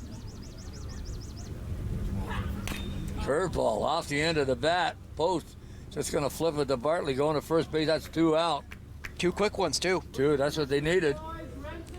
And we've talked about, you talked about if Gill would stay in for Creemore after letting up those three base runners at the end of that inning. You'd think, maybe if Creemore can kind of hold this inning a little bit offensively, they can send Gill back out, but that's 2 quick outs. They get a third one here for Owen Sound. That means Gill's got really not a whole lot of time to collect his arm and collect himself wind-wise to get back out to the mound. Well said. I think there's a pitch outside. The crazy part about it, I think Bartley's only thrown 4 pitches. Just about. Because he threw 1 on the first hit, got the run on the first pitch. Fly ball. Going to get the quick out. Third base. Good play. And that was 3 outs in maybe 8 or 9 pitches tops for Ryan Bartley. So couldn't have drawn up a better inning for Owen Sound. And now we'll see if the Padres can, I'll say do the same, but get away with having Gill come back out.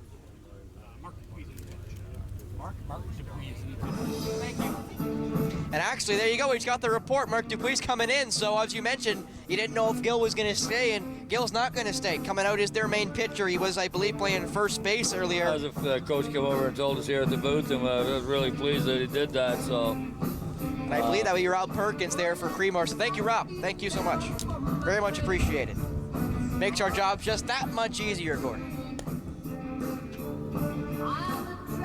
You're so full of compliments today. It isn't even funny. It's just such a positive. I'm just happy to be here, Gordon. I was sitting there doing graphics for the first game. I was just happy to be here, happy to be out in the sun, having fun with the great Mark Perry behind us. And then, after the game, Gord says, I don't think I got a color. Spencer, you're getting called up. And I go, wait, I got to take BP. Give me a sec. I might grab my helmet. And then, we talked about it, and it ended up I got called up for the minors. So now I'm here today, getting the call up, and man, am I glad to get the call up. Always a pleasure to spend the afternoon with you. And you're surprising the hell out of me how much baseball you know. I love all sport. If rugby's on, if the World Lacrosse is going on right now on TSN, I had a chance to watch at least the first quarter of the U.S. versus USA men's World's Field Lacrosse down in San Diego. So I had a chance to watch a little bit of that because, as we both know, I've done a lot of lacrosse commentary here in Owen Sound, and I do enjoy it. And and they do a good job of it too. So. And it's been nice to come in from the beach on a Saturday afternoon to baseball. I almost forgot about it. Dupuis throws a lazy curveball high. He has that same problem, that righty curveball that just because of the way arm works, it just won't come over the plate the way you'd want. Again, went back right to it, Gordon. That one got a lot closer to the plate, but still not exactly in the perfect spot. Well, I don't understand why they're going to Dupuis because right now I'm not too. I mean, he doesn't have speed. He's junk. He's a junk ball pitcher. Well, Mark is their main pitcher. He's played 8 games this year. Played 27 innings. There's a foul ball, and that had a lot on it. That I think it cleared defenseman in foul territory.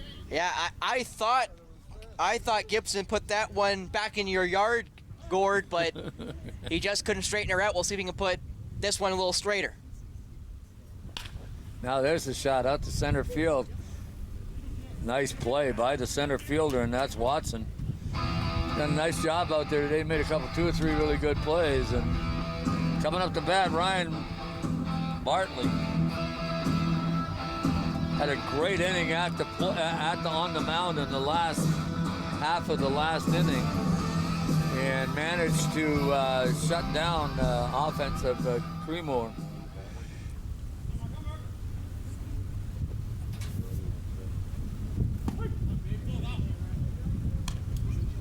Not a lot of speed on it, but throws strike. You figure you'd be all over those things, and you're so used to seeing the ball come 20 or 30 kilometers faster from somebody. There's a fastball fired right into by Ryan Bartley. Gets it through center, gets a single, hits to the bag. I think that's his second hit of this game. But I gotta be honest, I love what Mark Dupuis did there. He had 2 strikes on those 2 slower pitches, those 2 breaking balls. He then threw the heater, and I think he threw it a little lower than what he would have wanted. And obviously saw that Bartley hit it right in the barrel and sent that one to center field. And immediately I saw Dupuis slap his glove and point at himself at his catcher. So he obviously knew he didn't place that one where he wanted it. And I love players that take accountability. Sometimes we, especially I'll say in the professional league, some players have a problem taking accountability. I love when guys are willing to say, hey, my bad. Yeah. Post, set, drives it. One more time? Yep. That's got number. Boy, that's big. That's absolutely huge. And that's Post's second home run of the day, his 5th on the season, and just about same spot, Gord. So again, you and I are going to have to go looking in the backyard for those 2 balls, for those 2 souvenirs. Well, the trees are too thick right now. You're not going to get it through the trees. But yeah, there was a couple of times way back when. One of the cool things about our neighborhood was the fact that some people used to complain about the lights being on, and I said, look out the lights. And they'd say, what? I said, look at the lights.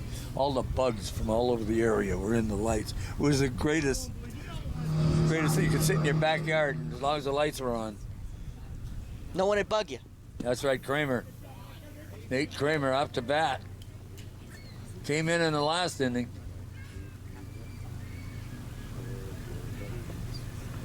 Fouled it off.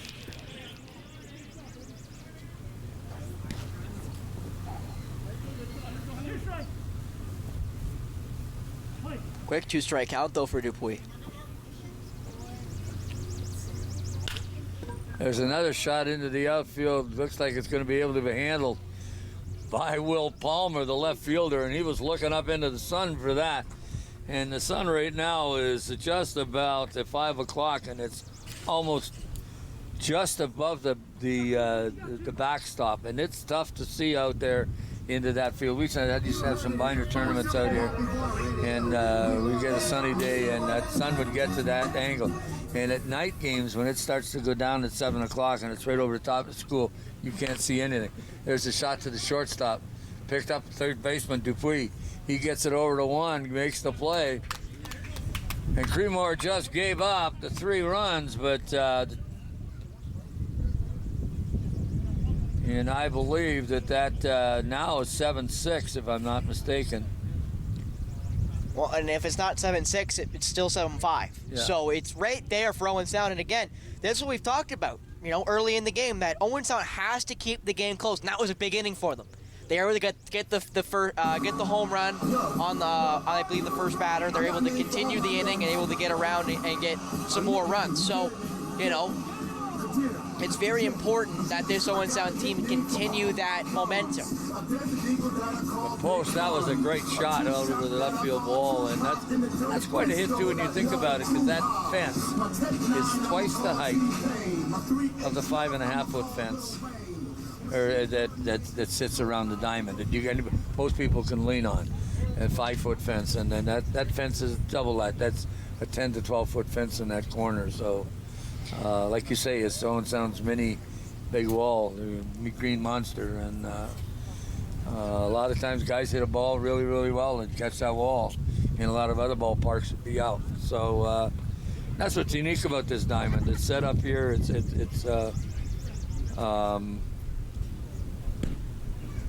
here in the northwest corner of Owen Sound, and it's beautiful to come out and watch a baseball game. You can put your chair out underneath the trees in the outfield and watch it.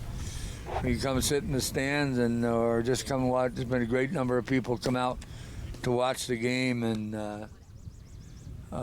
this afternoon, and again, the earliest game was Bailey DeRocher memorial game, and how that was done. That was so classy. Both teams wearing the uniforms, one dark, one light, one in orange, one in blue and orange, and with the DeRocher's number on the back. And the Knights with their wearing the jersey was very, very classy, and it shows that they play baseball, but they're not only that, but they're friends, and so that's the classy thing today. And there was a lot of people here for that memorial game, Gord. There were a ton of people here, and to the family too. We're sorry for their loss, and but to honor that young man like that today with all his friends and family. Very, very classy on both teams' part. There's a line drive right out of left. It's the first hit that Ryan has given up. Of course, Ryan Bartley on the mound right now. Well, he had a first pitch out in his first inning, and that's a first pitch hit in his second inning. So we'll see if that's an omen for this inning, or maybe if it's just a blip. Well, Brett Gauthier was, that was a good solid hit, just right in the outfield. And got a runner on base at the plate. Now it's Tom Gateman. There's the bunt.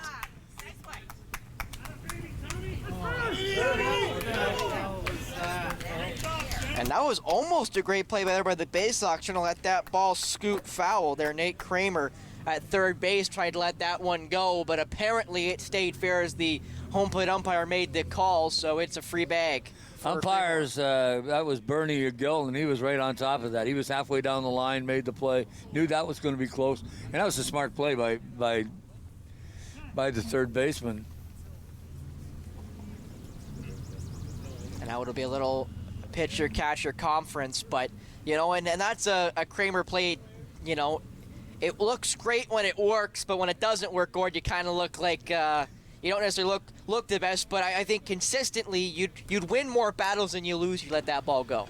You give up one bag, but you have a chance of being able to get that batter back with a free strike. I think that's a smart play. Watch your coach. You're never going to tell. They're going to hit a pebble and go foul.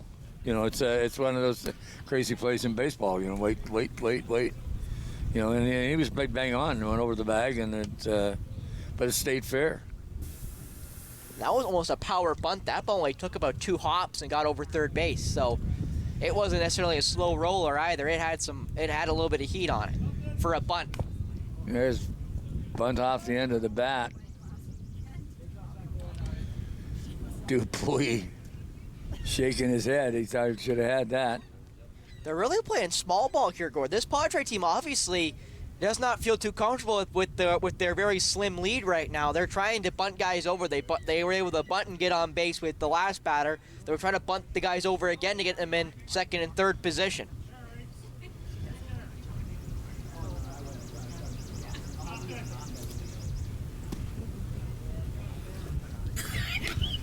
Ryan Bartley throws a ball on that particular pitch.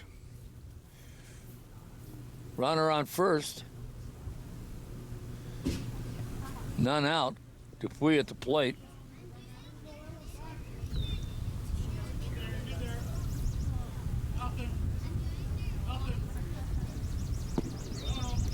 And I do want to say there on that play by Dupuis there trying to bunt, Creemore was basically on the grass by the time the pitch was thrown. He was halfway up the grass when the ball went into Brown's mitt. So Creemore's making sure if this bunt goes down the third baseline again, he's got to play. Well, actually, that was Tom Gateman with the bunt, and so that's why they've got 2 runners on base. Gonna bunt it again. Called strike. Now the count runs full, Gord, so now you can't really try to bunt it, because if that ball goes anywhere but fair, it's an out. So you got to try to put the ball in play now.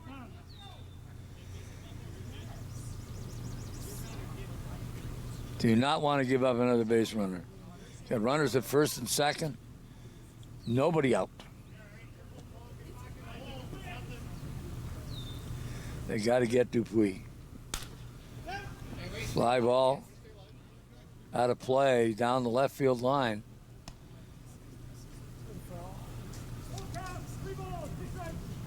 Full count. On a beautiful afternoon here at Duncan, I did it again. I told you I was going to do that. Tom Williams Park. Ball 4. Loaded up the bases again. None away. Forced play at home. Dupuis, Mark Dupuis, who is now the pitcher. Formerly of first base. And who needs a new pair of pants.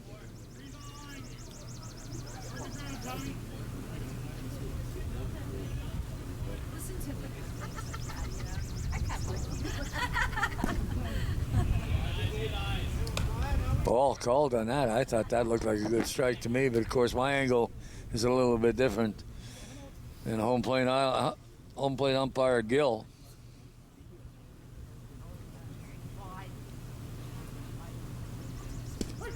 Oh, lazy curveball.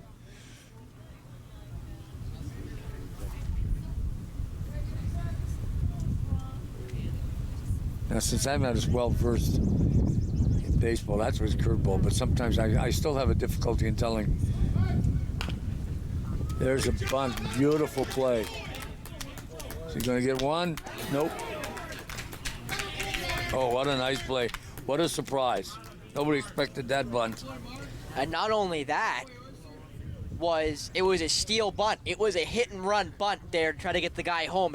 I'll call it basically a suicide squeeze, even though they didn't have the second bag open, which normally a suicide squeeze is just the guy on third. But that's what they did. They sent every runner, and they're gonna bunt the ball, so we're forcing you to try to throw to first base. You're not getting any other bag, and they didn't even get the guy at first. Mark Dupuis was Bases are safe. still loaded. Strike call.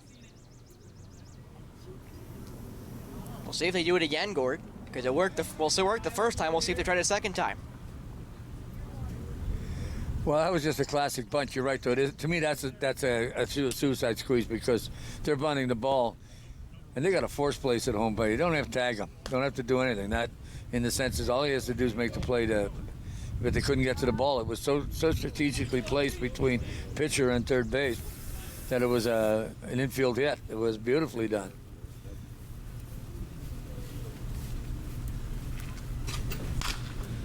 Fly ball, center field. That thing is long.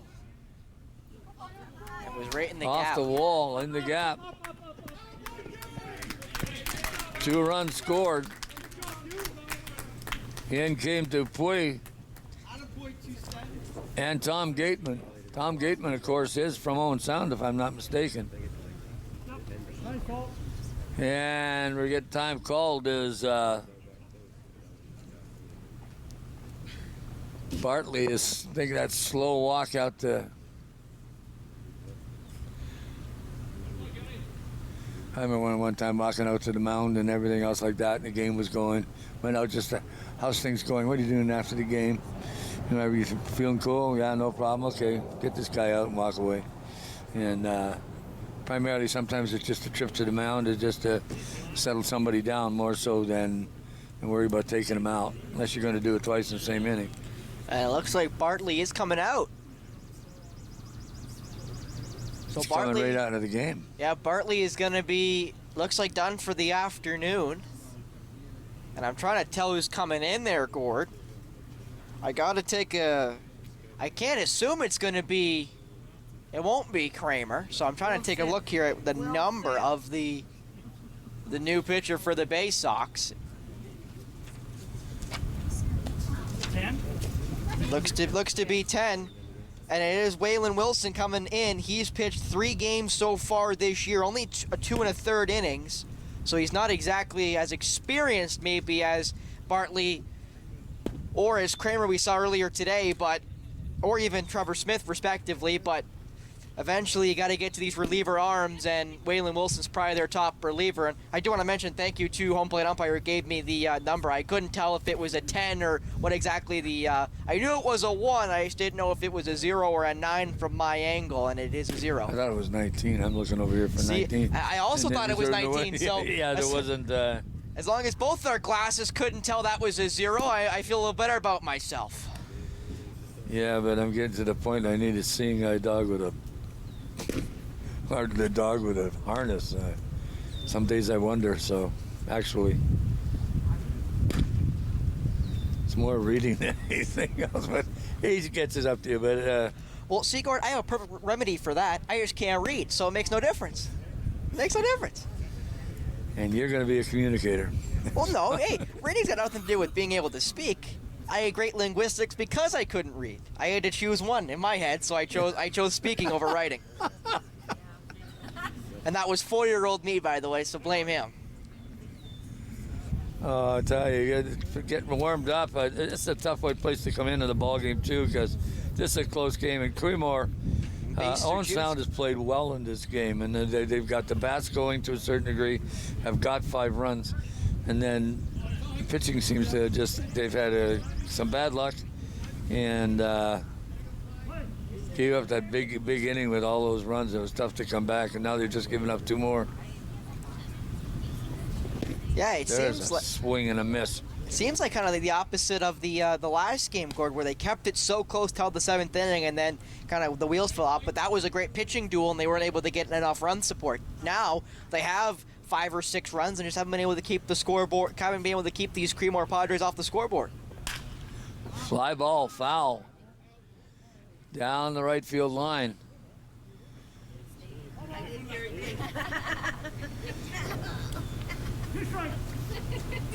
And of course, that's Jeff Aiken at the plate.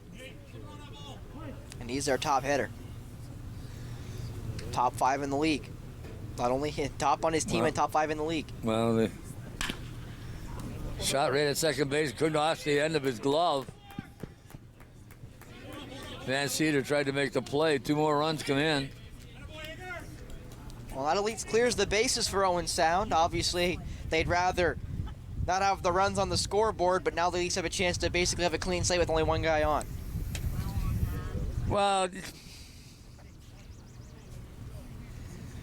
it's you don't want to throw blame or anything at anybody or be overly critical, but not finishing when you had people in place and runners on base in scoring position, not getting those in and not putting enough pressure on Creemore so that they would make the mistakes that you want them to make.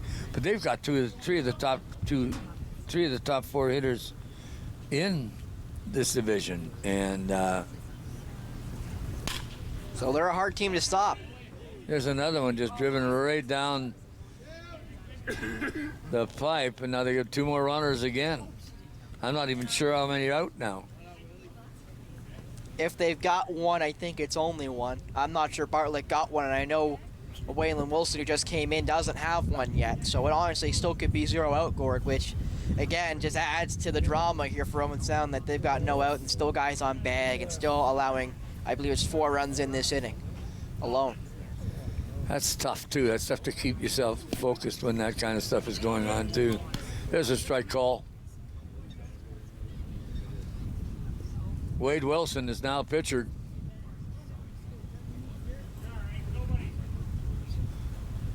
Runners on first and second. Creemore in control of this game. Lazy, slow pitch.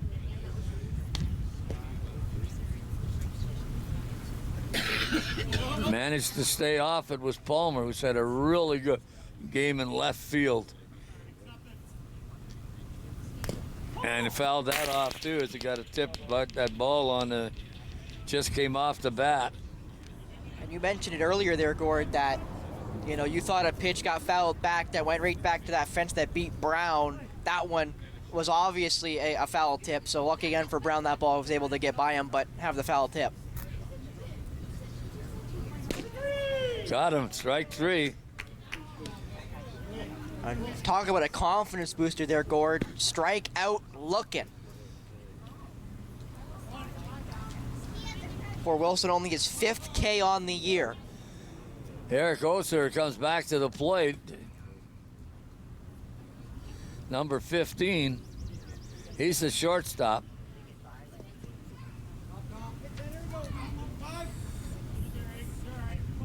One away.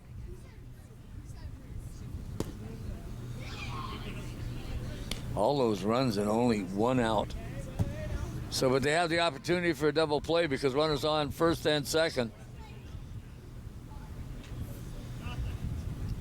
But Creemore has been able to find the hole, foul tip, and ends up coming back to the backstop.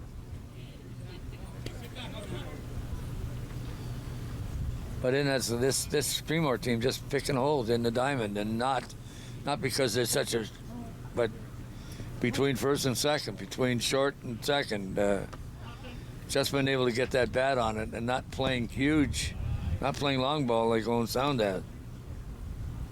But in fairness to Owen Sound, it's worked. Their best inning was the inning that they've had a leadoff home run. They had a 2-run shot by Post. His second home run of the day, 5th of the season. So, as much as I personally thought that if that's the way this game went, that Baysox would have a lot harder time getting back, trying to, I'll say, use the cliche of trying to get it all at once. But I mean, it kind of worked for them. They got real close. Strike call. Due to playing that long ball style. 2-2.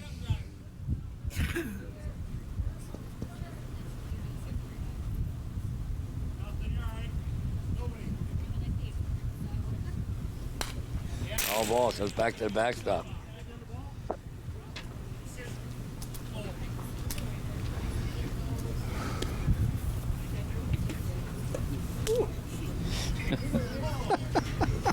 Ball came a little hot there at the umpire, and he gave an extra long stare there at the. Well, he shouldn't worry too much about it. He was totally protected, but I guess just that fact that he took the ball, I didn't think it was that hard. Just I think it caught him by surprise. Here comes the pitch getting set. There it is, outside. Ball 4. And now the bases are loaded again. Oh, so he hits down 2, only 1 out. But again, this gives a force to every bag, so you can get a double play any which way you want to cut it, which can give your defense an advantage. We'll see if they can capitalize on it. What about the squeeze bunt again? Nope. Not out if it's a pass ball. Runners move up 1, and the run scores. And I think that's their 12th run.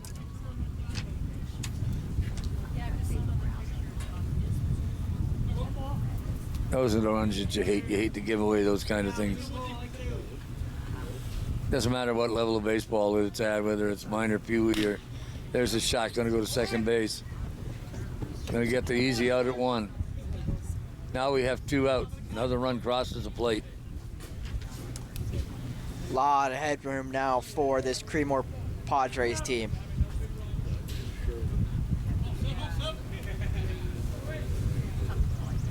Up to the plate, Tom Gateman.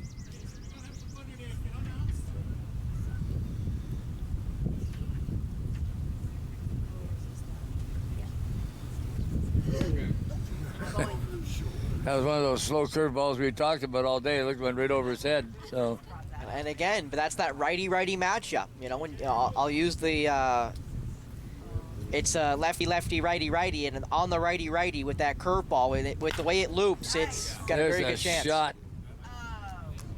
and caught in left field. Nice play.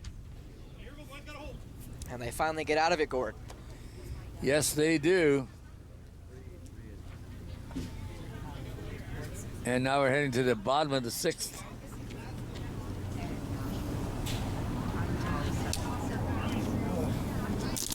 We got one more inning left here, so we'll see if Owen Sound can make any sort of comeback.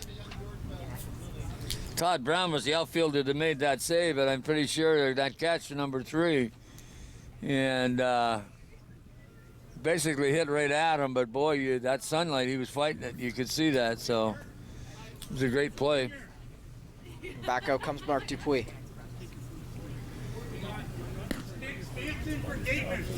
And I do want to mention here, Gord, that Mark Dupuis has well more games played than any other pitcher, well more innings than any other pitcher, but only 11 Ks in 27 and 2/3 innings coming into this one. Obviously has an extra inning added to that.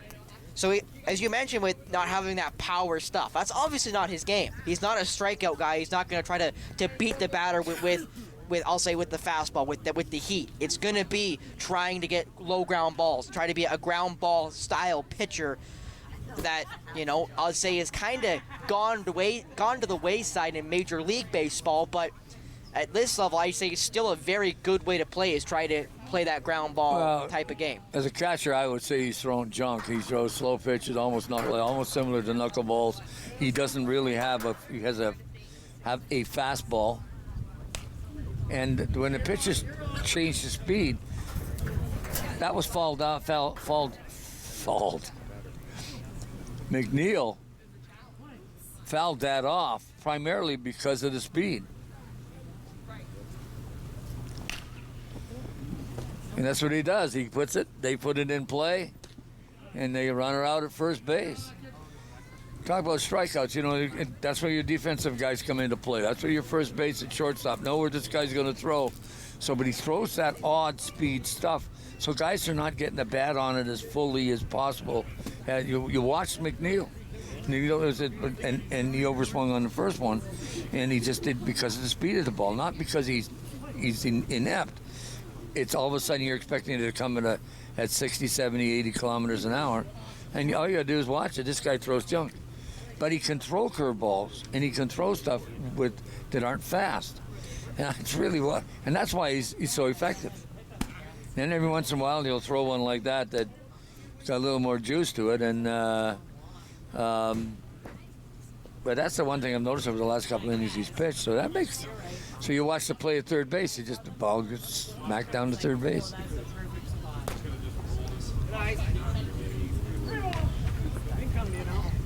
But I'd say, Gord, that's the reason why you throw that. I'll say that the fastball up that high is that that changes the eye level for the batter, that they think that curveball is going to sit there and then it falls, and then they're late on it. Well, Jay Fielding gets the walk and hits off to first base. Jay Fielding's still playing baseball.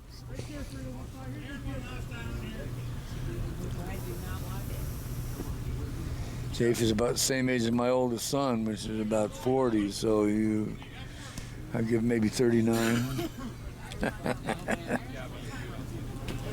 Greg Slater's been around a long time, too, playing ball, too. It's great to see them still playing and enjoying the game and playing at a high level. So, now 40 doesn't seem old, or old, but or more young than old, but throws a strike. Underneath the arm, just gets it in over the plate.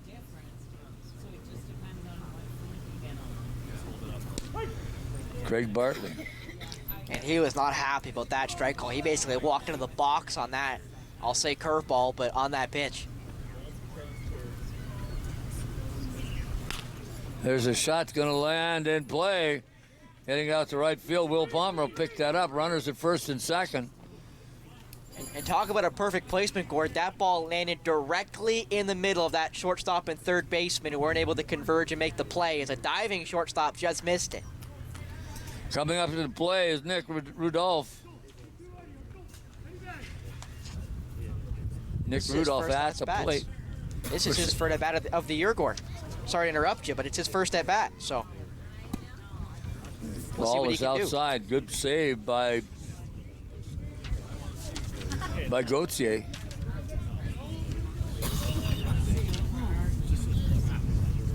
Another high pitch. Gauthier didn't have any trouble with that, as Rudolph sits in there with an 0-2 count. There's a shot to the shortstop. Going to be a little tap. They're going to go to try get two. They don't get it. Great speed down the line by Rudolph. I'm not sure that's but again, too, you know, the guys have got full swings, and the ball's not going anywhere. And then you wonder, you know, so coming up to bat, right off the bat, of course, is the leading hitter in this this division, Kirk Gibson. Ball goes by to going to get a run. And Nick Rudolph actually at second base there thought about 3 to the point where the Padres started calling it out like watch 3. They think he might steal 2 bags on that pass ball, but again adding a run to the Baysox total, and they got again their best hitter and the best hitter in the division here in Kirk Gibson. This Baysox team not out of it yet. Yeah, the scoreline is quite lopsided in favor of the away side in Creemore, but you know, Owen Sound can put something together here.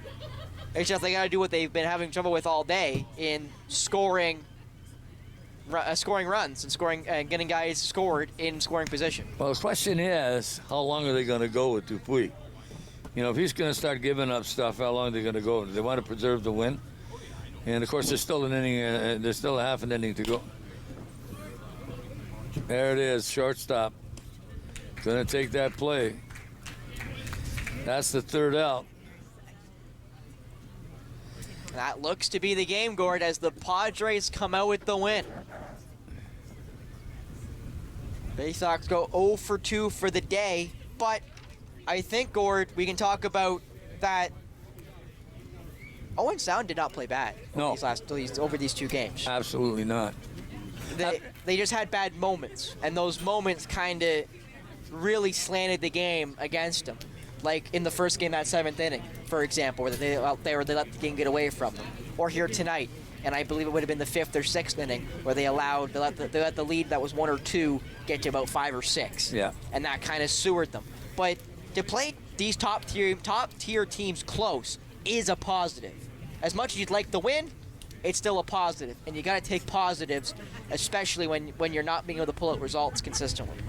Well, North 7 Baseball League, of course, in this area, and I won't sound back in it for a while, and it's still a learning process how to play within this league, and it's going to take a year or 2 for these kids to catch on to a lot of stuff. Although baseball is baseball, but you're right about the whole thing about them having trouble in some innings, giving up the lead, and you know, and it was really kind of cool to watch Creemore pick the holes as they were batting through the thing, and so.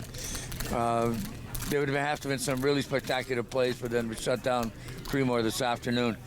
Full marks to Owen Sound putting on this afternoon. Baseball here today. Spencer, what a treat for the afternoon. Mark Perry, crew, great job. I know it's tough in this heat and sunshine, and great to have you guys aboard.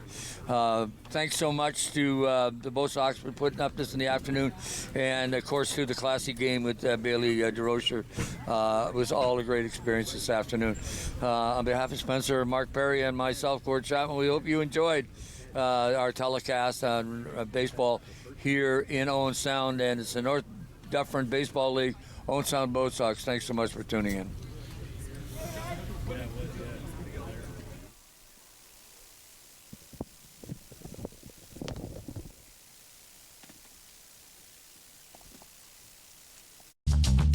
This program is brought to you by Ignite TV. Now you're in command. Visit Rogers.com for more details.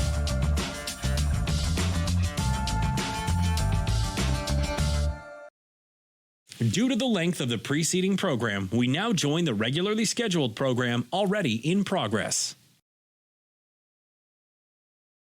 Did beat him, so you have to pay attention to that as this game goes on. It's a good observation you make, Spencer, and you'll see some goalies in this tournament using the big old style wooden stick that is a bigger stick, but a little more challenging for ball handling. And here's Bricknell with it now for Barry, a great big guy, number 16 for Barry. And of course, these are 15, 16-year-old young men getting some physical maturity. Speaking of that, number 18 there is Ewan Skelly, and he's a big human being for this age. Off to the races for Owen Sound. Played up to Jonah Kerr, but just out of his reach. Logan Klages played that up to Jonah Kerr, but he couldn't quite reach it. You'll see in this game now, folks, a complete offense-defense switch. So when the ball's turned over, new players will jump onto the floor that only really play in the offensive end, and vice versa. A new set of defensive players will come on that only play in the defensive zone. Yeah, and they didn't reset the shot clock when the possession changed, so they're going to get a shot clock violation against the Bombers.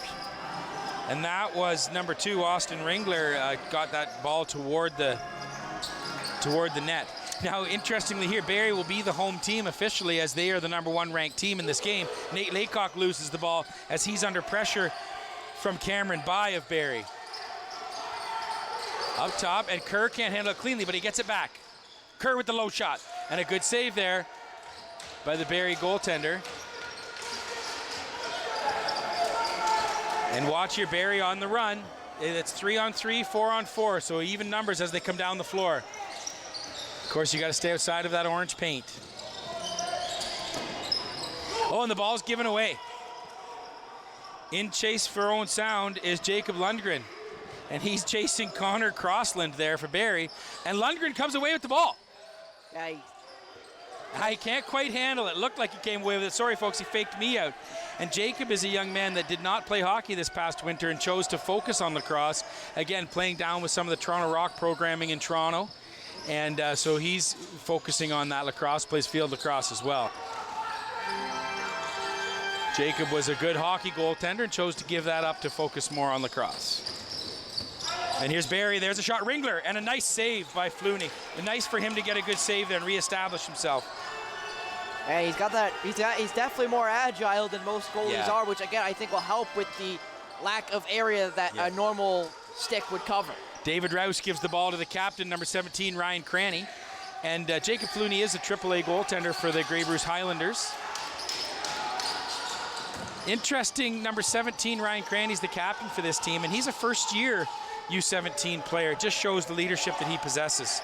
I've had the opportunity to coach Ryan in the past, and he's a great choice. Lots of great choices there. Taylor Bennett throws it down so that Barrie has to start in their own end.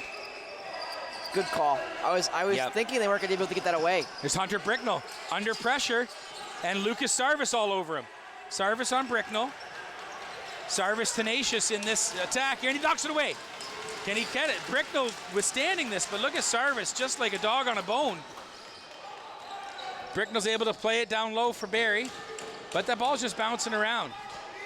And with it now is Logan Klages. Logan going for a run, but Tristan Hyder, the goal scorer, I think, chasing him down. Klages still with it. Oh, but he gives it away. Off to the races here is Jaden Maseko. Jaden Maseko, 21, chasing 21. He goes 5-hole, and he puts it in as Cole Hutchinson couldn't quite catch him on the back check. And there it is again.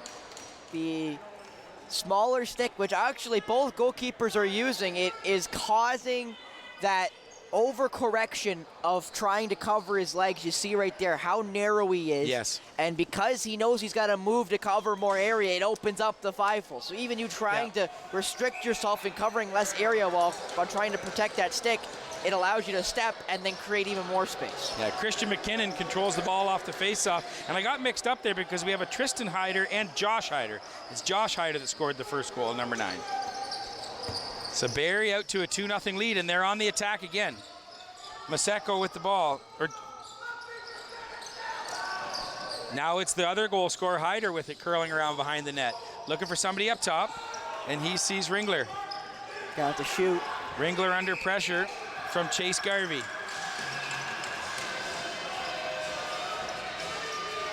And now up the floor is Lundgren. He's going to give that off to alternate captain Nate Laycock. Laycock looking for a teammate. And there's Laycock in the middle. Oh, just misses the net. It's going to hit the roof, it looks like, so possession's going to stay. Going to go to the Bombers. And I do want to mention this, and I know you were talking about it before, but Brooklyn Doyle, a female player playing at the U17 level here in box lacrosse, which women's lacrosse does not have contact, at least the field sport doesn't. No, it doesn't. It's nice to see see a woman on the U17 floor. And here comes Brooklyn with the white helmet. She is quite an accomplished field lacrosse player. She's played for Team Ontario and plays for the Jewel team, the top level of women's field lacrosse here in Owen Sound U19.